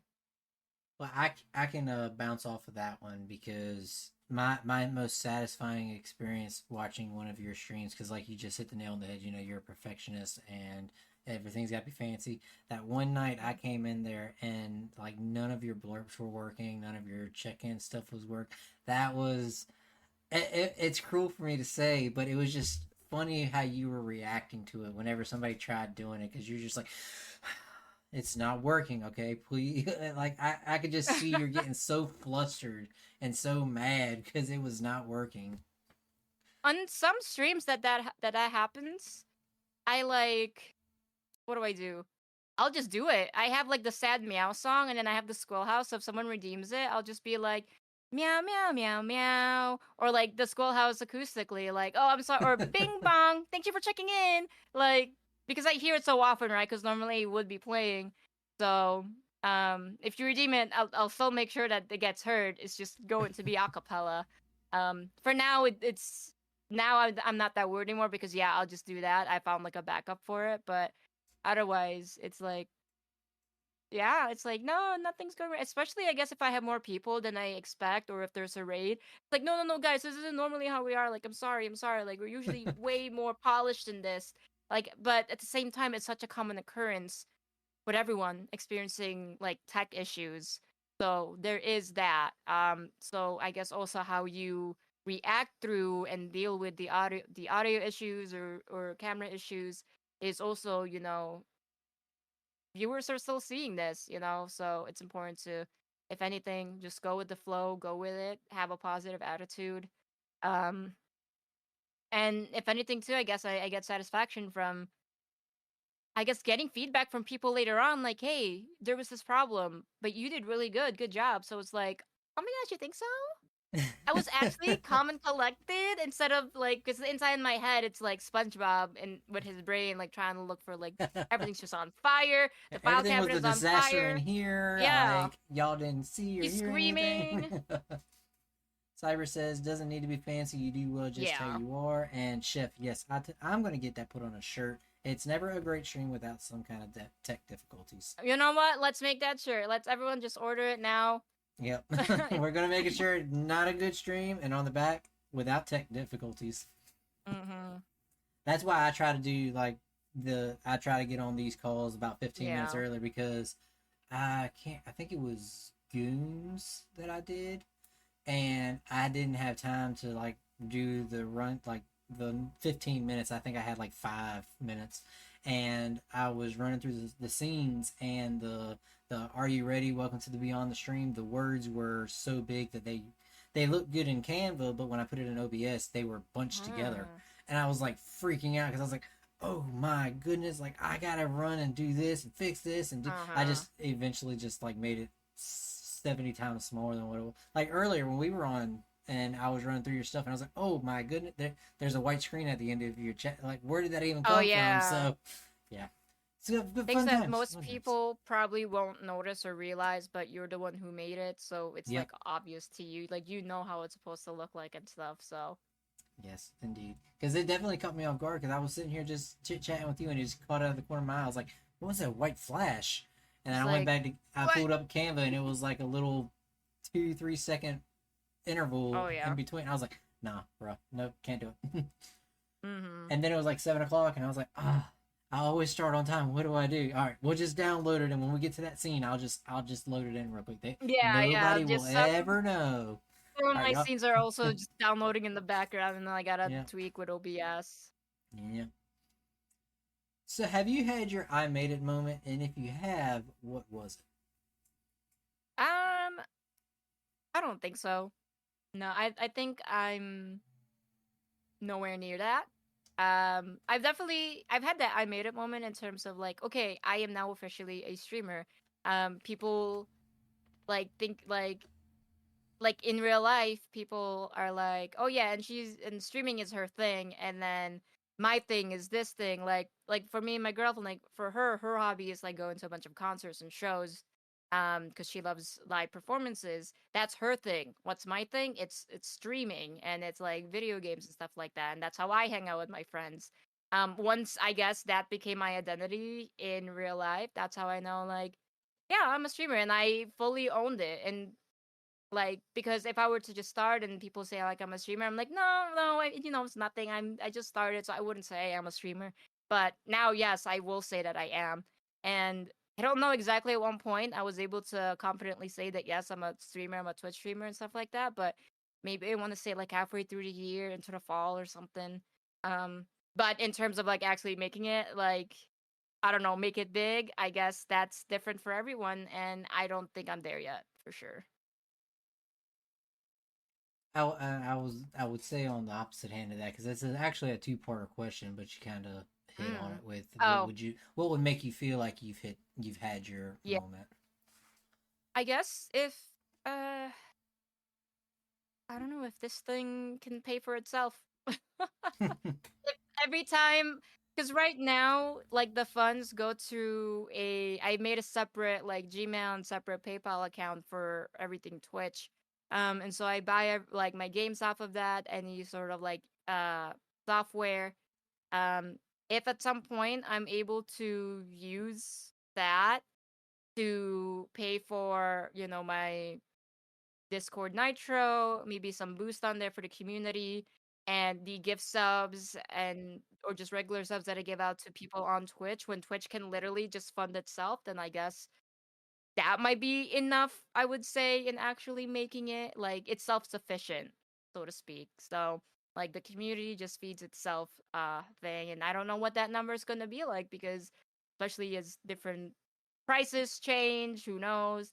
Games, more expensive games. I need maybe I had to rebuild my PC this year, so that ate a bunch of those funds or something, but For me, it's a numbers thing, I guess. And I'll just keep an eye on the analytics. Maybe if I were to get 20 consistent viewers, but I feel like once that happens, I'm gonna be like, that's not enough. That's gonna be 50. So for me, I guess I'm just gonna keep it monetary, where if it can, if it's self-sufficient, then I guess I'd made it, because different like viewer counts or follower counts can be very different, can have different outcomes, and you don't really know. Like there's nothing set to those, I feel like. I agree with that, and like you said, it's different for everybody. Yep, Daisy has made. When you were back in your chair, if you hit the tower, and she like popped her head, it was like, bruh, I'm sorry. trying to sleep here. And the baby boy is here. You guys can't see him though. So this is a two-parter as well. So we got one part on this side of the hand, one part on the back side of the hand. So on one side, what would you say is your biggest strength when it comes to streaming? My biggest, I think it's just public speaking. I've done a lot of public speaking since like middle school, I would say, and then of course even more throughout high school and college. And then especially now too, with my job as HR and as a recruiter, I am on the phone a lot. I'm talking to either candidates or clients, different business professionals all the time. So the ability to be able to publicly speak confidently, clearly, not too many unless, I'm absolutely shocked at a game, but just being able to speak and being able to actually stand in front of a camera and be confident, and have that camera on and basically just go live. I mean, this is virtual, but it's like being on the stage.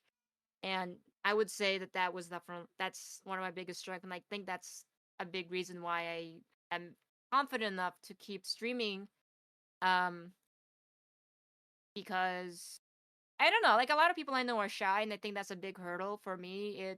I just don't have it. Like I'm never too shy to just hit go live now. And I don't stutter too much. Never mind. I know I don't stutter. I mean, I'll still have some filler words, but for the most part, like I can go on without even a pause or something. And I mean, except now that I'm thinking way too hard about it. But otherwise, it's clear communication. I've always also been told that I accentuate really well, um, and I guess just whatever presence I have with the camera, whether I'm slouching or actually like sitting up straight, like I think I am confident. And so at least if stream is going to shit, if the alerts aren't working and stuff like that, I'm still able to like, honestly, this is fine. Like guys, like I'm acting like I'm freaking out, but I'm honestly always like, but I'm actually chill. This is for the content. This is for the show, guys. Yeah, this They don't is where the clips are coming from. This is what I get Yes, from exactly. YouTube, man. And I also think I might be monotone though. So, like, I think naturally I'm monotone. So, like I have to use my public speaking skills a lot, my customer service voice a lot to make sure that I actually sound like I have emotions, guys. So. Let's see. Chef says it was fun watching you build it, and Marshmallow Yeah, it was fun. says, "Nah, you are always really good with your words," which I would have to Thank second ya. that. I'd have to second that. Thank you. Thank you. You are not You monotone. aren't monotone. Thank you. I mean, I had a teacher literally grade me on a presentation and I had to record my voice for it, and she gave me a bad grade because I sounded monotone. And it's like, bitch, please, whatever. So now it's just like, You it's on sound me. monotone. I sound fine. Okay, give yourself that bad grade. And then I looked and I went to rate my professors, and everyone thought that she was a bitch. So it was like, it is clearly you, madam. Yep, not me. It's never me. Never. Mm-hmm. So on the opposite side of that question is, what is an area that you are not strong in, or you feel you're not strong in when it comes to streaming? I think it's just it's keeping up with chat. Um, I'm honestly not used to having a fast chat. Like I said, it's only been recent right now where chat is active, so I'm like a little nervous making sure that, I want to make sure I acknowledge everyone, and I want to make sure that I am saying the correct things, not try and get accidentally canceled. I think in those moments, like raids or just more new people coming in, I think a little bit more of my nervousness does come out, but I think that's natural as well. But regardless, I still think interacting with chat is going to be difficult, the most difficult, because I can't control it. There's mods, but I usually can't control it. I can control, I suppose, my overlays, how I create them, my channel, like literally my whole entire like theme and stuff, but I can't control, I guess, the atmosphere that is created by chat. And so, and I'm always worried that if there are more people, of course, I want to make sure I acknowledge everyone so that no one thinks that I'm, I guess you could say, a bitch, or I ignore everyone. Like, you can have everything look great, but I know lack of or low chat interaction can still definitely affect your streams as well. I'm sure a lot of you will disagree when I say that I don't think I'm doing a good job. Um, but Blasphemy. Blasphemy, I obviously, say. but I'm definitely the yeah, but like deep down inside, I'm still like I'm pulling whatever I'm saying out of my ass right now, and I hope it's landing well. Because otherwise, I mean, I also English is not my first language. I have an accent sometimes too, so it's like I don't know. I'm also worried that like, do I sound funny to you guys? There's just so many things. Like, yes, that's so funny. I hate this about myself right now because I said, "Oh, my strongest skill, my strength is public speaking skill," and then my weakest right now is also public speaking. But I think it's like just interaction. Like, I can follow a script again. I can control myself. I control what I say. But if I have like a heckler, like, oh man, I can't be a stand-up comedian. If I have a heckler, I'm gonna be like, I might end up being like a bitch because like sometimes like at least when I'm naturally with my friends, I have no problem. We'll insult each other and stuff like that, and I'm like, well, I hope I don't accidentally say that. Whether even if it was called or whether it was like this well deserved or not, I'm like, I hope I don't make a fool of myself. Someone clips this and goes, "Don't watch this streamer. They're a jerk or something." And it's like, but that might also just be in my head too, And so it's like, oh, there's still a lot.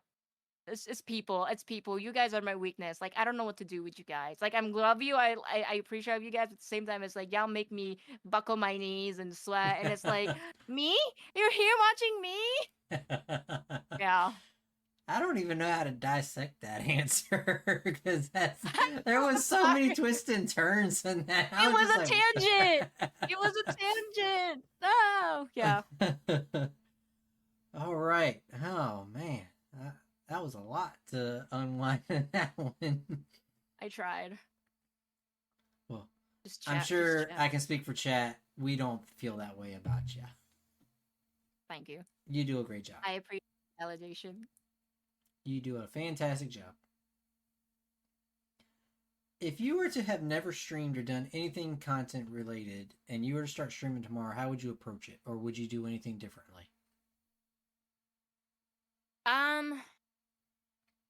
The only thing I would do is just change my theme. Just because I had like a more blue purple at the beginning, and I'm like, I don't really like that color. I should have just gone with what I have now. Because a part of me too, here's a little personal experience, is I went through a lot of internal homophobia, and so I feel like I tried to make up for it by trying to be as girly as I can. And so that's why I started to kind of dress a little bit more girly, do more makeup, like pink. Ironically, it is actually genuinely one of my favorite colors now. But I think when I made that, I was trying to go for like, hey, I'm rogue, I'm girly, I'm whatever. But as I look at the color, I'm like, and then I look and as I continue to be more comfortable on Twitch and stream, I'm like, why am I trying to still force this sort of like super girly like persona? Well, I can still be girly, but at the same time I can also not. So it's like, and it's okay to do that. So I'm trying to let myself just be a little bit literally be more me, whether it's in colors, whether it's in design, whether it's in whatever I want to say. Like, just do that so that I don't know, just so that I don't have to worry about rebranding or changing things up, and so that people know exactly who I am. I understand some people will just want to change colors too and stuff like that later on, but at least now I know that I'm not going to say no to, a more, I guess, traditionally masculine color scheme if that's what I'm feeling like down the road and things like that. Um, and for anyone else, I guess, that is in the LGBT community, like just the whole thing about gender and like gender expression, um, that's definitely a thing that I go through as well. I'm still very proudly, like, I'd say, like a girl and like feminine, but there are some times where I guess I second guess what I'm wearing for stream because I'm like, do I look too much like a boy? Should I add on like a little makeup and stuff like that? So, if I were to start streaming again, I would not worry about, I guess, how what how I look just based on my gender. Just wear what you want to wear and like strut the catwalk with it or something. Papa Marshmallow asks, "Are you trying to be more girly for someone else, or is it just something you feel you should do for yourself? Like, what's the reasoning behind it?" It's definitely for myself as well. Um, because I do like to. In some occasions, I want to be more girly. Like if there's an actual like formal party, and I get to wear a dress and get dolled up, I'm like, hell yeah, let's do it.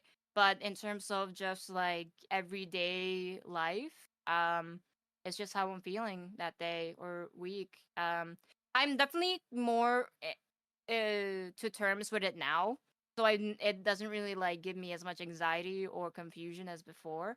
Because yeah, when I was younger, I would be more girly to make sure people don't realize that I was like gay or bi or something. I wanted, people to think that I was straight, that I was, not LGBT basically. But as I, grew older, went through college and now adulthood, I'm like, none of that matters to me, and I should just wear how I want to dress. I'm still going to lean a bit more feminine because I do still want to appear like a girl, but if I, by some accident, look a little bit more androgynous, I guess, maybe on stream, that's perfectly fine. Let yourself look exactly how you look. And those are some of the days where I don't want to stream because I'm like, I don't feel girly right now. I don't want to put on makeup. I wish I had a PNG tuber to use as a backup, and I just end up not streaming because it's like how do I know I look good?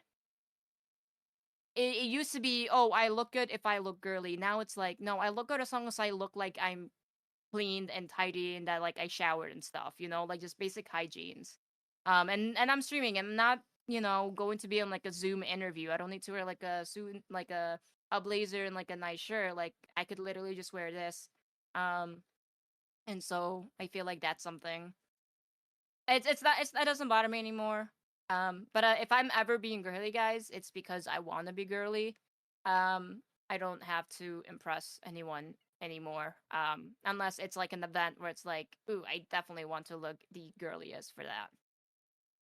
But I would say that I never get those vibes from you, whether it be masculine or girly, when you're streaming. Like right now, you're dressed like you're comfy, like you're at home, you're relaxing, Mm-hmm. you're playing video games. Like how dress comfy. That's what I do, and that it's a, I guess, a vibe, I guess you could say, because I know I wouldn't want to get all dressed up and try to look a certain way if I'm just hanging out with my friends and playing video games. Right. So Yeah, I think it's this is a very neutral, like, because guys and girls will wear this, like a sweater and the beanie. So it's like pretty neutral. Papa says, by what you're saying, it sounds similar to the struggles an IRL friend went through, and then they realized they're non-binary. But you always dress to the nines and look fly. See, that's what I just said. Thank you. Yeah, I've thought about that. I don't think maybe in the way I just dress, I am. I think I had someone in real life, like a mutual friend, ask the mutual friend, like, "Hey, is Iris like identify as a she her, they them?" And I was like, I wasn't even offended. I was like, "Oh, no, I'm a she her," but like I don't. I mean, it's just clothes as well for me. I'm comfy, so it's like that's just what I am. Or yeah, I'm comfy. My pronouns are come and fee. Never mind. Don't Oh, flip here we that go. anywheres. No. Oh my But goodness. yeah. Okay. Otherwise, yeah. I Sweater don't and know where beanies I'm are the going way with to that. go. See, No there we go. more. No Oh, more. there we go. No more. It has been No clipped. more It's in the cloud tangents. now. It's in the cloud now. Comfortable. I'm trying to say comfortable. But yeah, no, to go back to the point or whatever it is. It's. I thought about it. I think I'm only non-binary in how I dress, but it definitely is. It changes depending on the occasion, depending on the mood. But I definitely am. I identify definitely as like a female, though. Well, like you said, dress comfy. Sweaters and beanies are always a go-to, as Chef says in chat. So, Yes. and I'd vouch for that. If it wasn't 8,000 degrees in this room, I'd wear a beanie and hoodie too. But it's hot in this room. My hair does not cooperate most of the time with a headset, so that's why wearing a hat just eliminates the need to want to make sure my bangs or whatever are like perfect. So it's hot in here right now too, actually. But this is damage control. Did I hear correctly? I don't know, Cyber. A lot just got unwound. Nothing. No, nothing. You know Oh, what?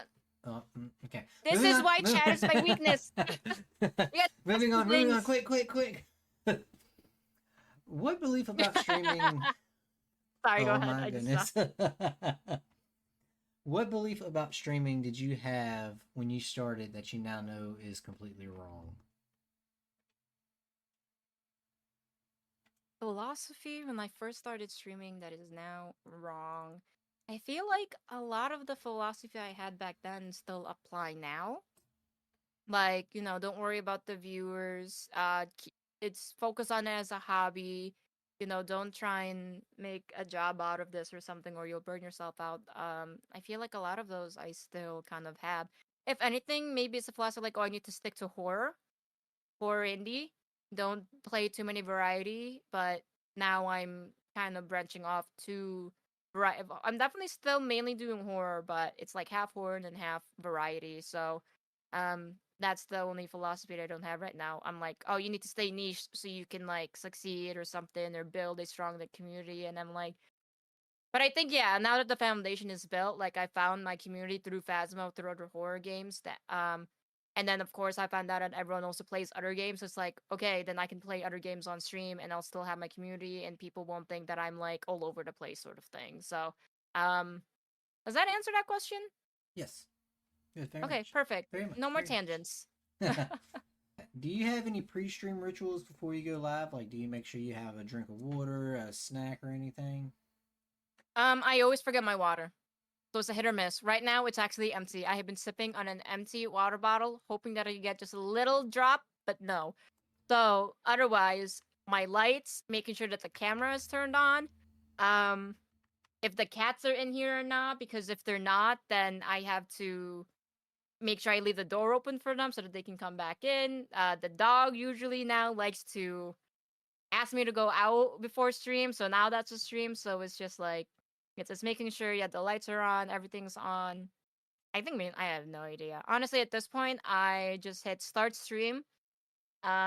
Wait 5 minutes, probably yeah, get water, do something, and then I'm on here, and then I'm like, oh shoot, my camera's still not work. My camera's not on yet. Oh, my lights aren't on. It's like a different routine each time. I feel like, but if anything, start stream, let them be in the opening scene for 5 minutes or 10 minutes or something, and then get back on or whatever. So, but yeah, if anything, it's those things.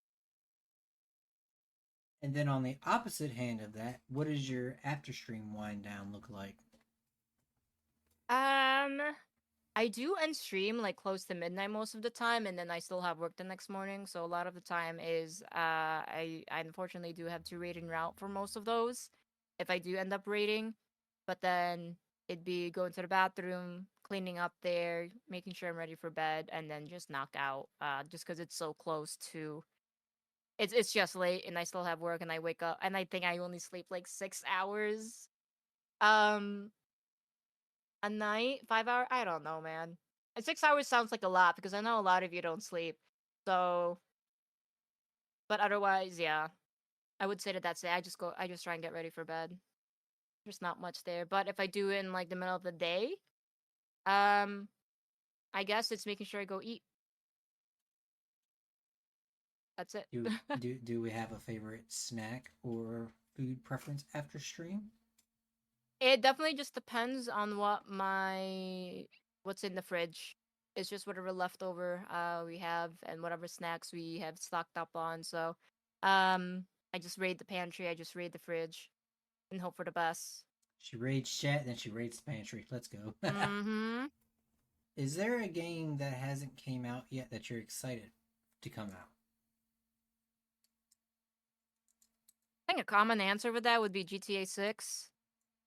I don't have a PlayStation. I know apparently for PC release, that's usually a year after the actual console release, so I might end up just buying a PlayStation and GTA 6 at the same time. Otherwise, there are I don't have a couple on my wish list, but I don't think there's anything that I'm like, ooh, I gotta have this soon. Pokopia just came out. That was a game that I really wanted, and then so far it is looking kind of promising for the next generation of Pokemon. So I'd be excited for that one as well. But otherwise, I don't really think I have a lot of games that I am looking forward to at the moment. Either they've already came out or I'm not caught up with some things. Marshmallow says 2028 to 2029 PC release date. Oh shoot, so not even a year. Yeah, I'm definitely getting the PlayStation then. What would you say was a risk you took with your content that ended up paying off? Um when I maybe I can answer that two ways. One is always usually who I bring on to collab with me or play a game with me, especially if there are some newer community members. I feel like that's always risky because you don't really know what their play style is. But at the same time, you or I don't know if everyone does it, but I always want to make sure that if they're new, of course, I want them to feel welcome. So I will have some designated nights where I'll have new community members play with me. Those I tend to get a little bit more nervous or emotional because it's like, what if this person's a jerk and then I cry on stream? Um, but otherwise, the second part is, what was the question again? What was a risk you took with your content that ended up paying off? Yeah, okay, yeah, it's bringing on new people, and then I I did say second part, but now I'm like, I don't even think that's much of a big deal. But otherwise, I guess YouTube would be the other thing. No, it hasn't necessarily paid off yet in terms of like viewership and subscribers on there, but it's paid off again in how it's been able to let me start editing videos again. And it has its own set of analytics, so more numbers, more data for me to look at. Yay, I'm a nerd.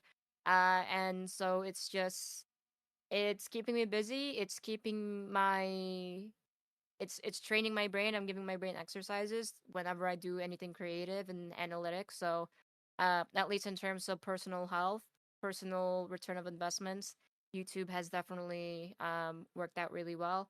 And I guess we'll just see how it goes in terms of just the world. Leaf and Moshi say we agree with the letting viewers join, but definitely also a risk. Yes, indeed. Mm-hmm. I had that happen to me one time. I was doing 7 Days to Die on my first stint on Twitch years ago, and it was me and two of my other friends. We were doing just a regular community build, and some person come into chat, chatted with us for about 30-45 minutes and was like, hey, can I jump on server? Sure, you seem pretty cool, why not? We sent an invite code to him and everything. He joins, chatting with us. We're playing for about 2.5 hours, and then just randomly he goes silent, doesn't talk to us no more, and then we just hear an explosion, and we turn around, like we get back to the base, and he's done blown our base up, destroyed all of our stuff and everything. Yo. And we were like What? day 50, 60, like we were pretty far in, and he just destroyed all of it. And I like just ended stream, and that's why I'm very, very hesitant. And this Yeah. happened almost 9-10 years ago, and I'm still to this day like Yeah. I mentally prepare myself for days where I'm like, okay, we'll let new people play so that again at least I expect it. Or I could be like, yeah, if it's something like that where it's like day 1, day 2, it's like we're gonna start a new save file with you. We're not Yeah. gonna let you touch like any of my personal like save files that I like to do with my friends or something. But yeah, I understand that. That sucks, man. Yeah, I should have thought about that, but young and dumb. What No. can you say? Yeah, you got a new chatter, new viewer, and it's like, you don't want them to be like, oh, this guy's boring, and then leave. So definitely makes sense to be Yeah. like, okay, yeah, definitely come in. Yeah, my friends, I still keep in touch with them to this day, and they still like don't let me live that down. Mm-hmm. So you learn from it at least. Yep, I did. I learned from it. So, do you have a strategy when it comes to picking games you play, or is it just something you want to play and just play it? Yeah, right now I'm trying to do, by default, I think I try and do like one solo game, one co-op game, and then my RPG games like on the weekends. And so that's how I have my schedule set up right now. If I'm doing solo, then of course that can be anything. I usually do Phasmo, RogueAiris, or I don't even know any other game that I might do solo. It's usually Phasmo, and then a co-op game, which I will normally ask my friends, like, "Hey, what day do you guys wanna co-op this week or play together, and what game do you want to play?" And so that's usually how it just depends on the week, on what game, and those are also just more eyes on like what new games are out there, what should we check out, try out, and stuff like that. And then obviously, of course, I try and hop into other people's streams, see what they're playing, and be like, yo, that's a lot of fun. Let me see if I can get that going for my stream and things like that. So it at least falls under either one solo, one co-op, and then my RPG, which right now is Kingdom Come Deliverance on the weekends. And then after that, I have some time, but I'll probably pick another RPG to play in the weekends because those are like, I just want to get back into those, finish out my backlog, have some things for YouTube, a story to follow, and then sometimes it could just be 2 days of solos or 2 days of co-ops, just depending on how the squad is feeling for the week. So it does change, but that's the usual category that I go with. Oh my goodness, we got a shala la la la la la raid. Let's go, Shalalan. Shala. Welcome in. Welcome in. Hello. If y'all aren't familiar with Miss RogueAiris, be sure to check her out. This is what tonight is all about. It is all about her, so I'm not going to do a spiel. So, Rogue, if you just want to do a quick spiel to the Raiders, go ahead. Hello, Raiders. Thank you for trusting us. I'm kidding. Yeah, trusting Bullet with your... Oh my goodness, why am I hearing double? Sorry. I think you were playing on my phone, so I was like, there's Wait a echoes. minute. But anyways, welcome in everybody. My name is RogueAiris. I am an indie horror streamer. I do some varieties in RPGs, as you were probably hearing as I was answering that question. I normally stream Tuesday, Thursdays, and sometimes on Saturdays. I like horror. I like to scream. If you like to jump scare your streamers, I am definitely someone that you can do that to. Whether I am playing a horror game or not, I am playing Kingdom Come Deliverance right now as an RPG. I also play, I don't know, Civilization 6 on Saturdays as well sometimes. So if you're ever into any of those, I have a plane theme. You can board my flight. You can get a seat. You can see where you're flying to. We got snacks, stuff like that. So if you're into any of that, or Pokemon or Star Wars, I am a streamer that you might want to check out. Maybe, please? Question mark? Please, yeah, please, yeah. But be careful though, because when you board a plane, the plane can be full, and you can be stuck in the cargo bay or just being drug along with a rope. Because that was me the other night. Or duct tape to the wing. Yeah, I haven't gotten the duct tape to the wing, but I was drugged behind with a rope the other day. I think I was attached to the lane. Yeah. So, I need to set up a system where it tracks like, congrats, you've sat in 5 out of 10 seats or something, and like see if you can get like I want to get every seat. So we'll see if I can somehow figure that out. But Get to the 10, get all 10, you get like a gift sub or something, or oh yeah, it's like you've been here enough to unlock all the seats. let's go. And chat, also, if you guys have any questions, feel free to pop them in. We will get them on here for Miss Rogue, because I am dwindling down to the ends of my list. So let's see. What is something your community taught you that you didn't expect? A lot of patience, I will say. Um, especially playing with Ibuki and Squill, and also honestly having like a brother, I guess. I do play with Squill a lot. I play with Buki a lot. I play with a couple of other people that I now kind of consider as my brothers.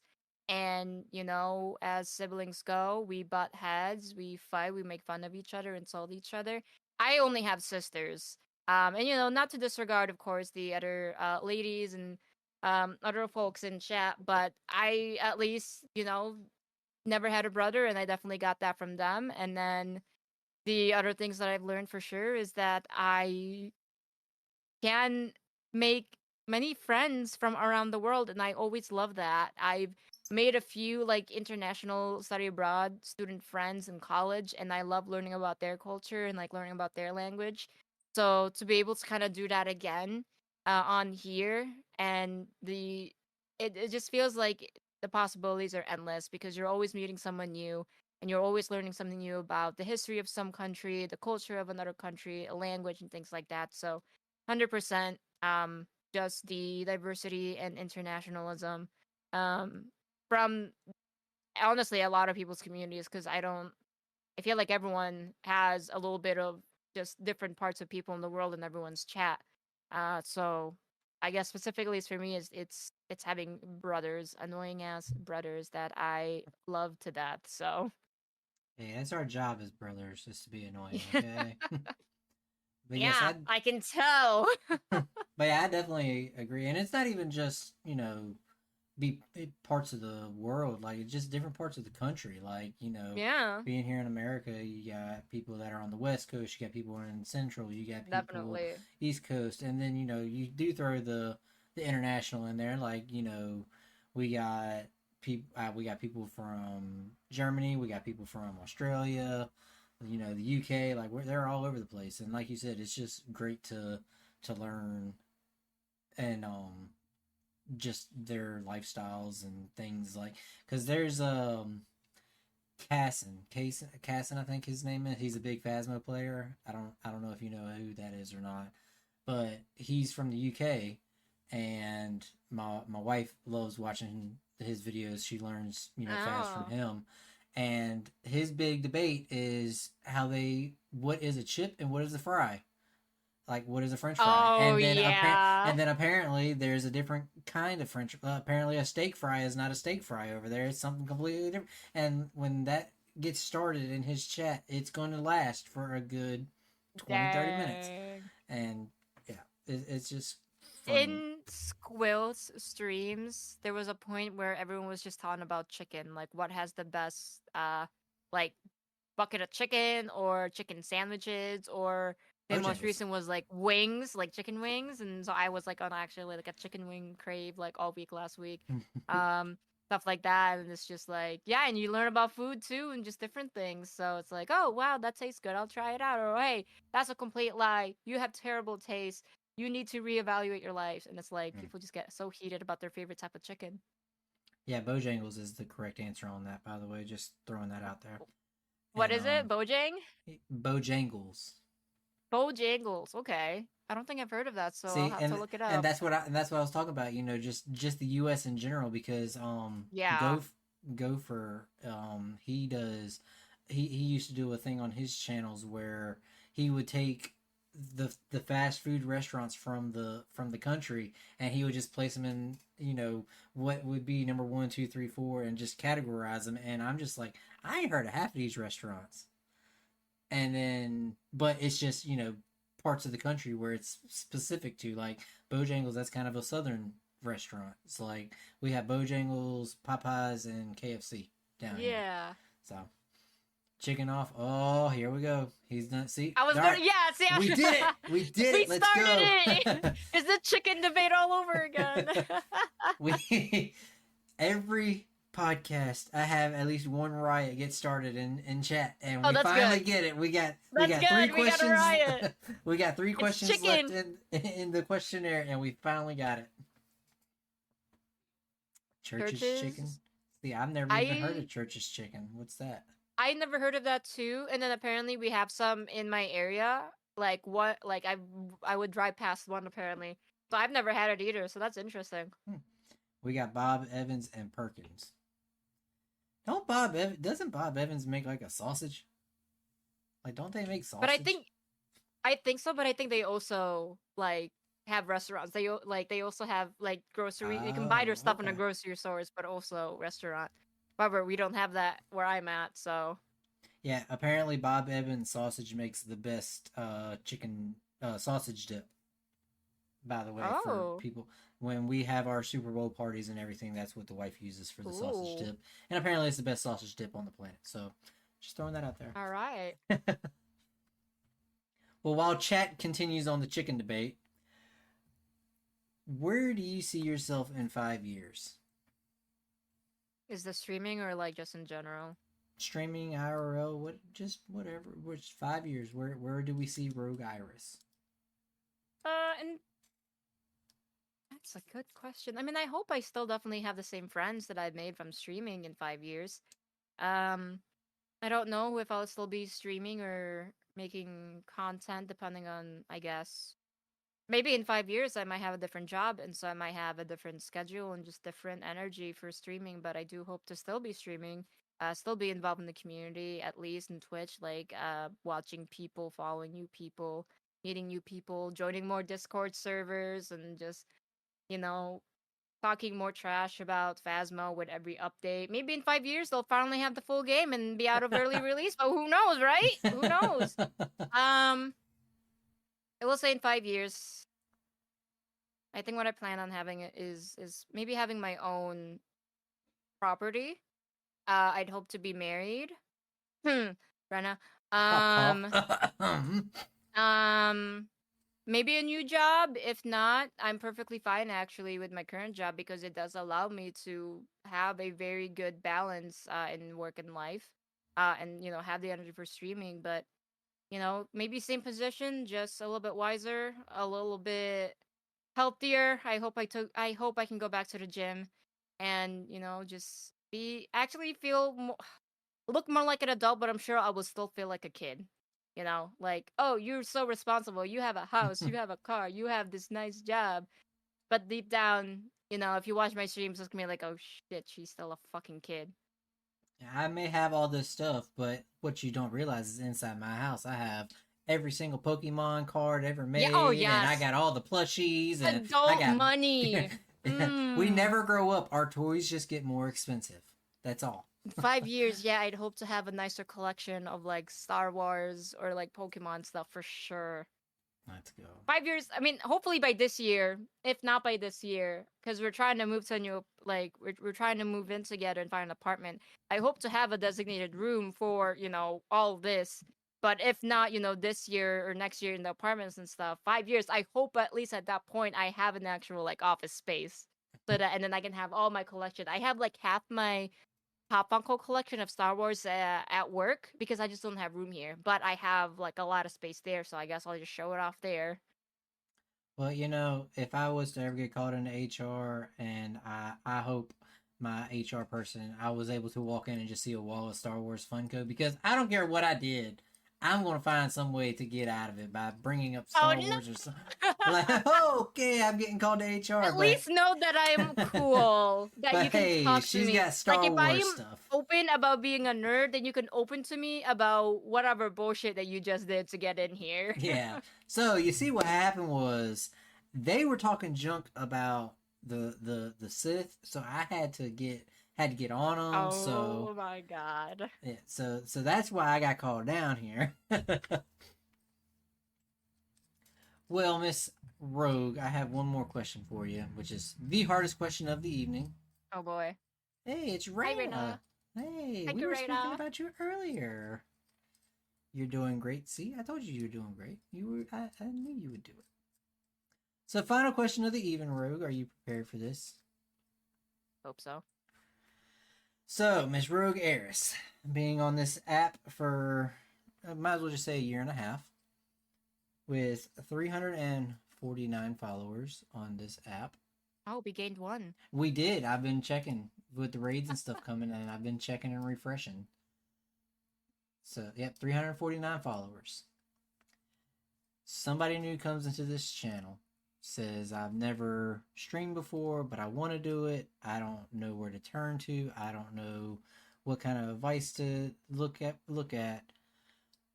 What would you give for your best piece of advice for that new streamer coming in tonight?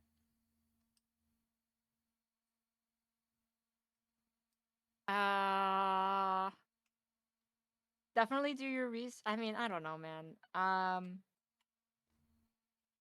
My advice is more philosophical, I feel like, than like resource. Like, I mean, if you're trying to figure out how to design things, then you can definitely ask that in the majority of discords. You can just join like one streamer, join their community, join their discord, and I'm sure a bunch of us, I feel like, have like a channel or have an open space to talk about streaming.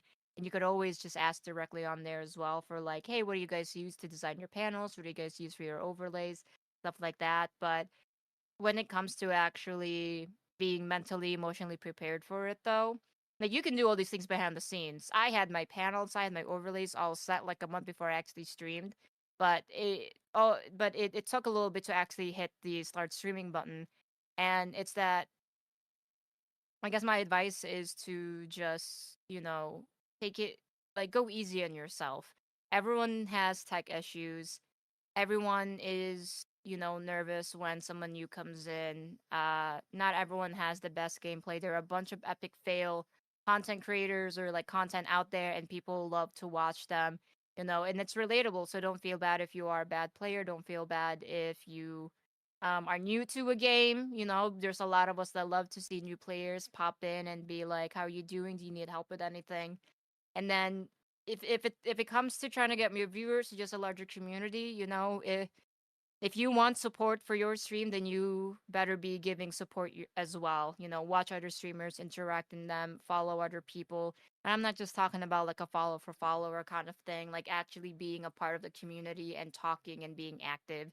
And so you might not even be streaming yet, but you already have, look at that, like a community of people that will be excited for you for once you actually start streaming. And that is, the foundation that you will need to eventually, while you're getting used to it, while you're getting used to Twitch, OBS, all this, all that, and like, understanding a little bit more of the nuance of things.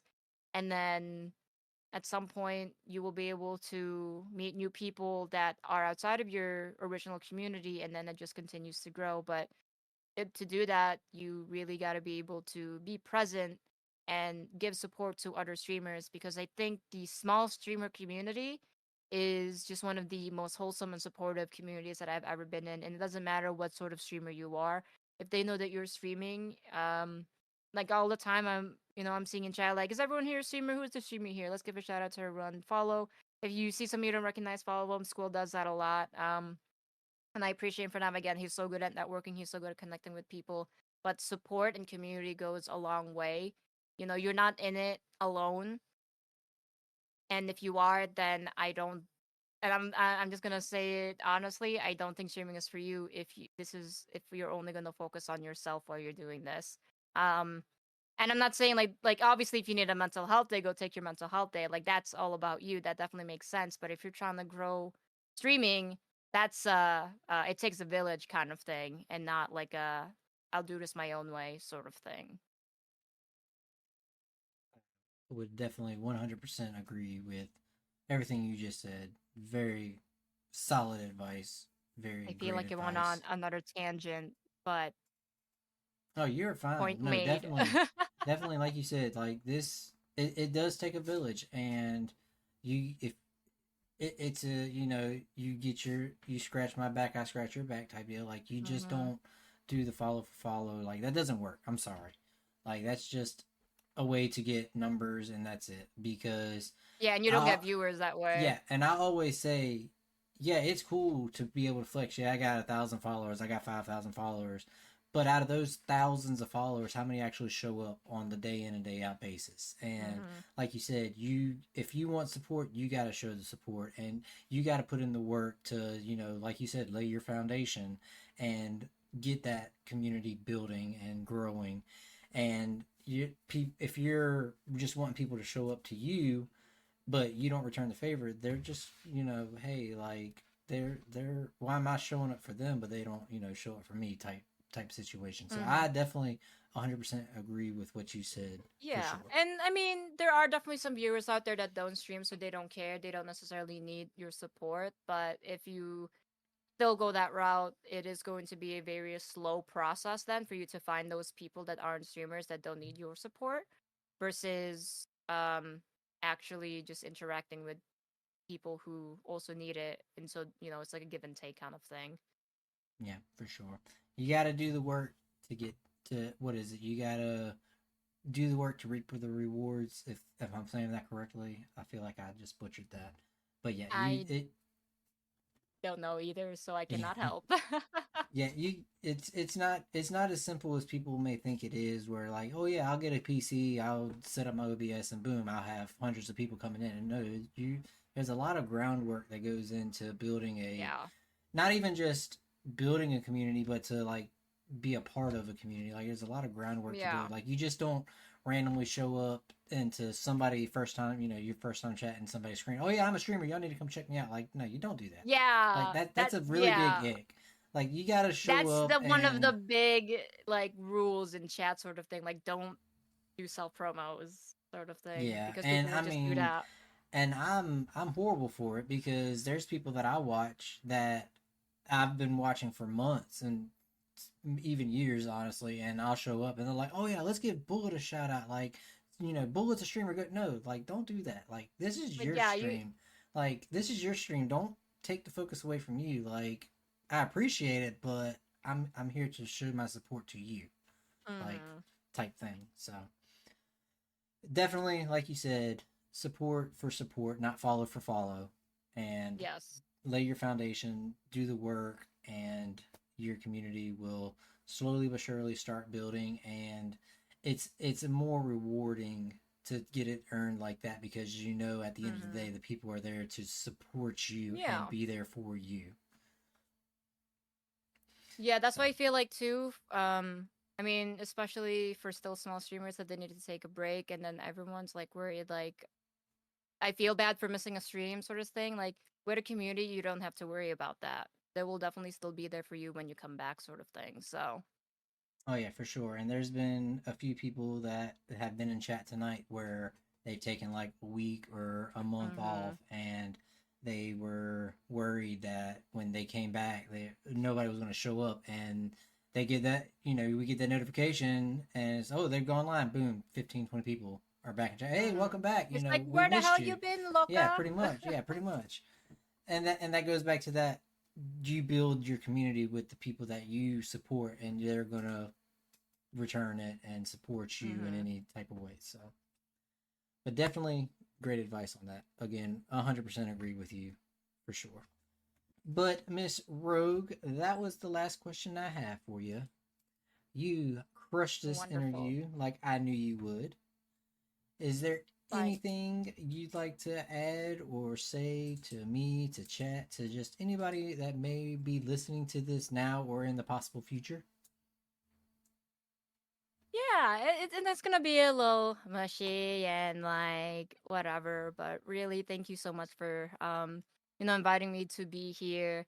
I honestly, now that I think about it, like I would say getting invited to be a guest on a podcast about streamers is my I made it moment. It's definitely one of them where Oh, it's like, okay, I'm starting to kind of like maybe be a little bit more known by other people, so it's like, oh, okay, now I'm like, now I'm like I'm actually being invited so that I can be presented to other people and people can find out things about me that they don't know because it's not often that they get to ask these type of questions in chat because I'm too busy trying to figure out how to not die from a ghost and phasma and stuff like that. But Otherwise, it's and again, no, it's really thank you so much. I'm gonna try and not go on too much of a tangent, but thank you for inviting me. This means so much to me. I appreciate the work that you have done with all the overlays and the music and all that. And for everyone that showed up in chat, thank you as well. Like I said, it takes a village, and you guys are my village. I don't think I'll be ending my streaming career anytime soon because you guys have shown up for me. So I'm gonna show up for you, whether that is as the streamer, so you guys can have something to watch, or as a viewer in chat, chatting away, trying to, jump scare you with whatever reading you have and stuff like that. But truly appreciate you. This has been so good for my mental health. You guys have been so good for, giving me such a nice social life and things like that. And so if anyone ever wants to collab or play games, just let me know. I'm always down. It's just, again, a matter of schedule because I do still work full time during the day. And some of you are also on the other side of the world. But other than that, I cannot thank you guys enough for the support, for helping out little old me. I'm always going to be belittling myself, honestly, and be very hard on myself. And it's nice to hear some good words of reassurance from you guys whenever you pop into stream and stuff like that. So thank you, thank you. Well, I have said it numerous times. Look, I don't get how y'all look. I took like 20 minutes on stream the other night to learn how to do that little the finger heart like that. Okay, yes, it's easy for you. I get it, okay? But yes, I've said it once and I'll keep on saying it. You are a phenomenal streamer, and I have been glad to have been on this journey that I've been a part of for these last few months. I am glad to have found you thanks to Squill. And another Yeah, shout out to thanks, Squill. You are killing it. I cannot wait to see what the future holds for you as far as this streaming journey. I'm going to say you're going to be at 1,000 by Christmas time because I have that much faith in you, and you are. I mean, I don't see why you wouldn't because you're great. Listen, if I do, then you and do you drink? Yeah, sometimes, yeah. Okay, it doesn't have to be on stream, but like on a Discord, we're gonna celebrate. We're just gonna have like a beer or shots if you're down for it together. We're gonna be like, Bullet, you were right. We're celebrating that you were right. Not that I got 1,000, but that you were right. Okay. Well, chat, we're gonna roll some credits, jam out to this song. I love this song so much I can listen to it on repeat. Just me being biased. Rogue, thank you so much again, friend, for taking the time to sit down with us. You're incredible. I look forward to seeing what the future has for you, friend. Yeah, thank you so much, and I appreciate being here, and I appreciate having you guys all here too. All right, friends, we're gonna roll these credits. We'll see y'all later.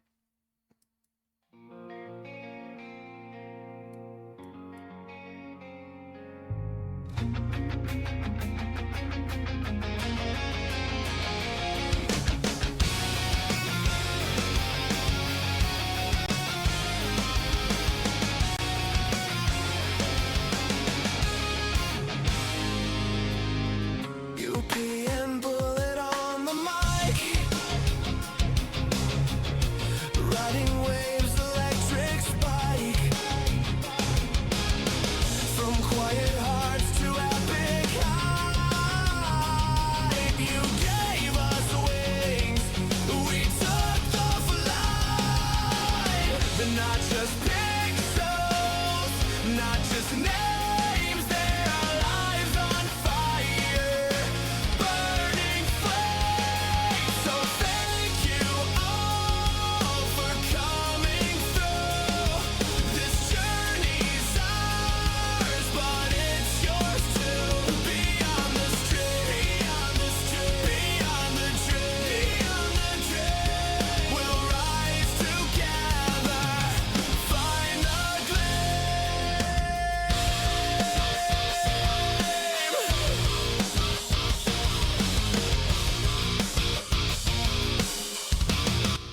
Thank you so much for listening to this episode of Beyond the Stream with my guest, RogueAiris. If you're not already following her on her socials at Twitch and YouTube at RogueAiris, be sure to go do so, and I'll catch you on the next one. Toodles! So thank you all for coming through. This journey's ours.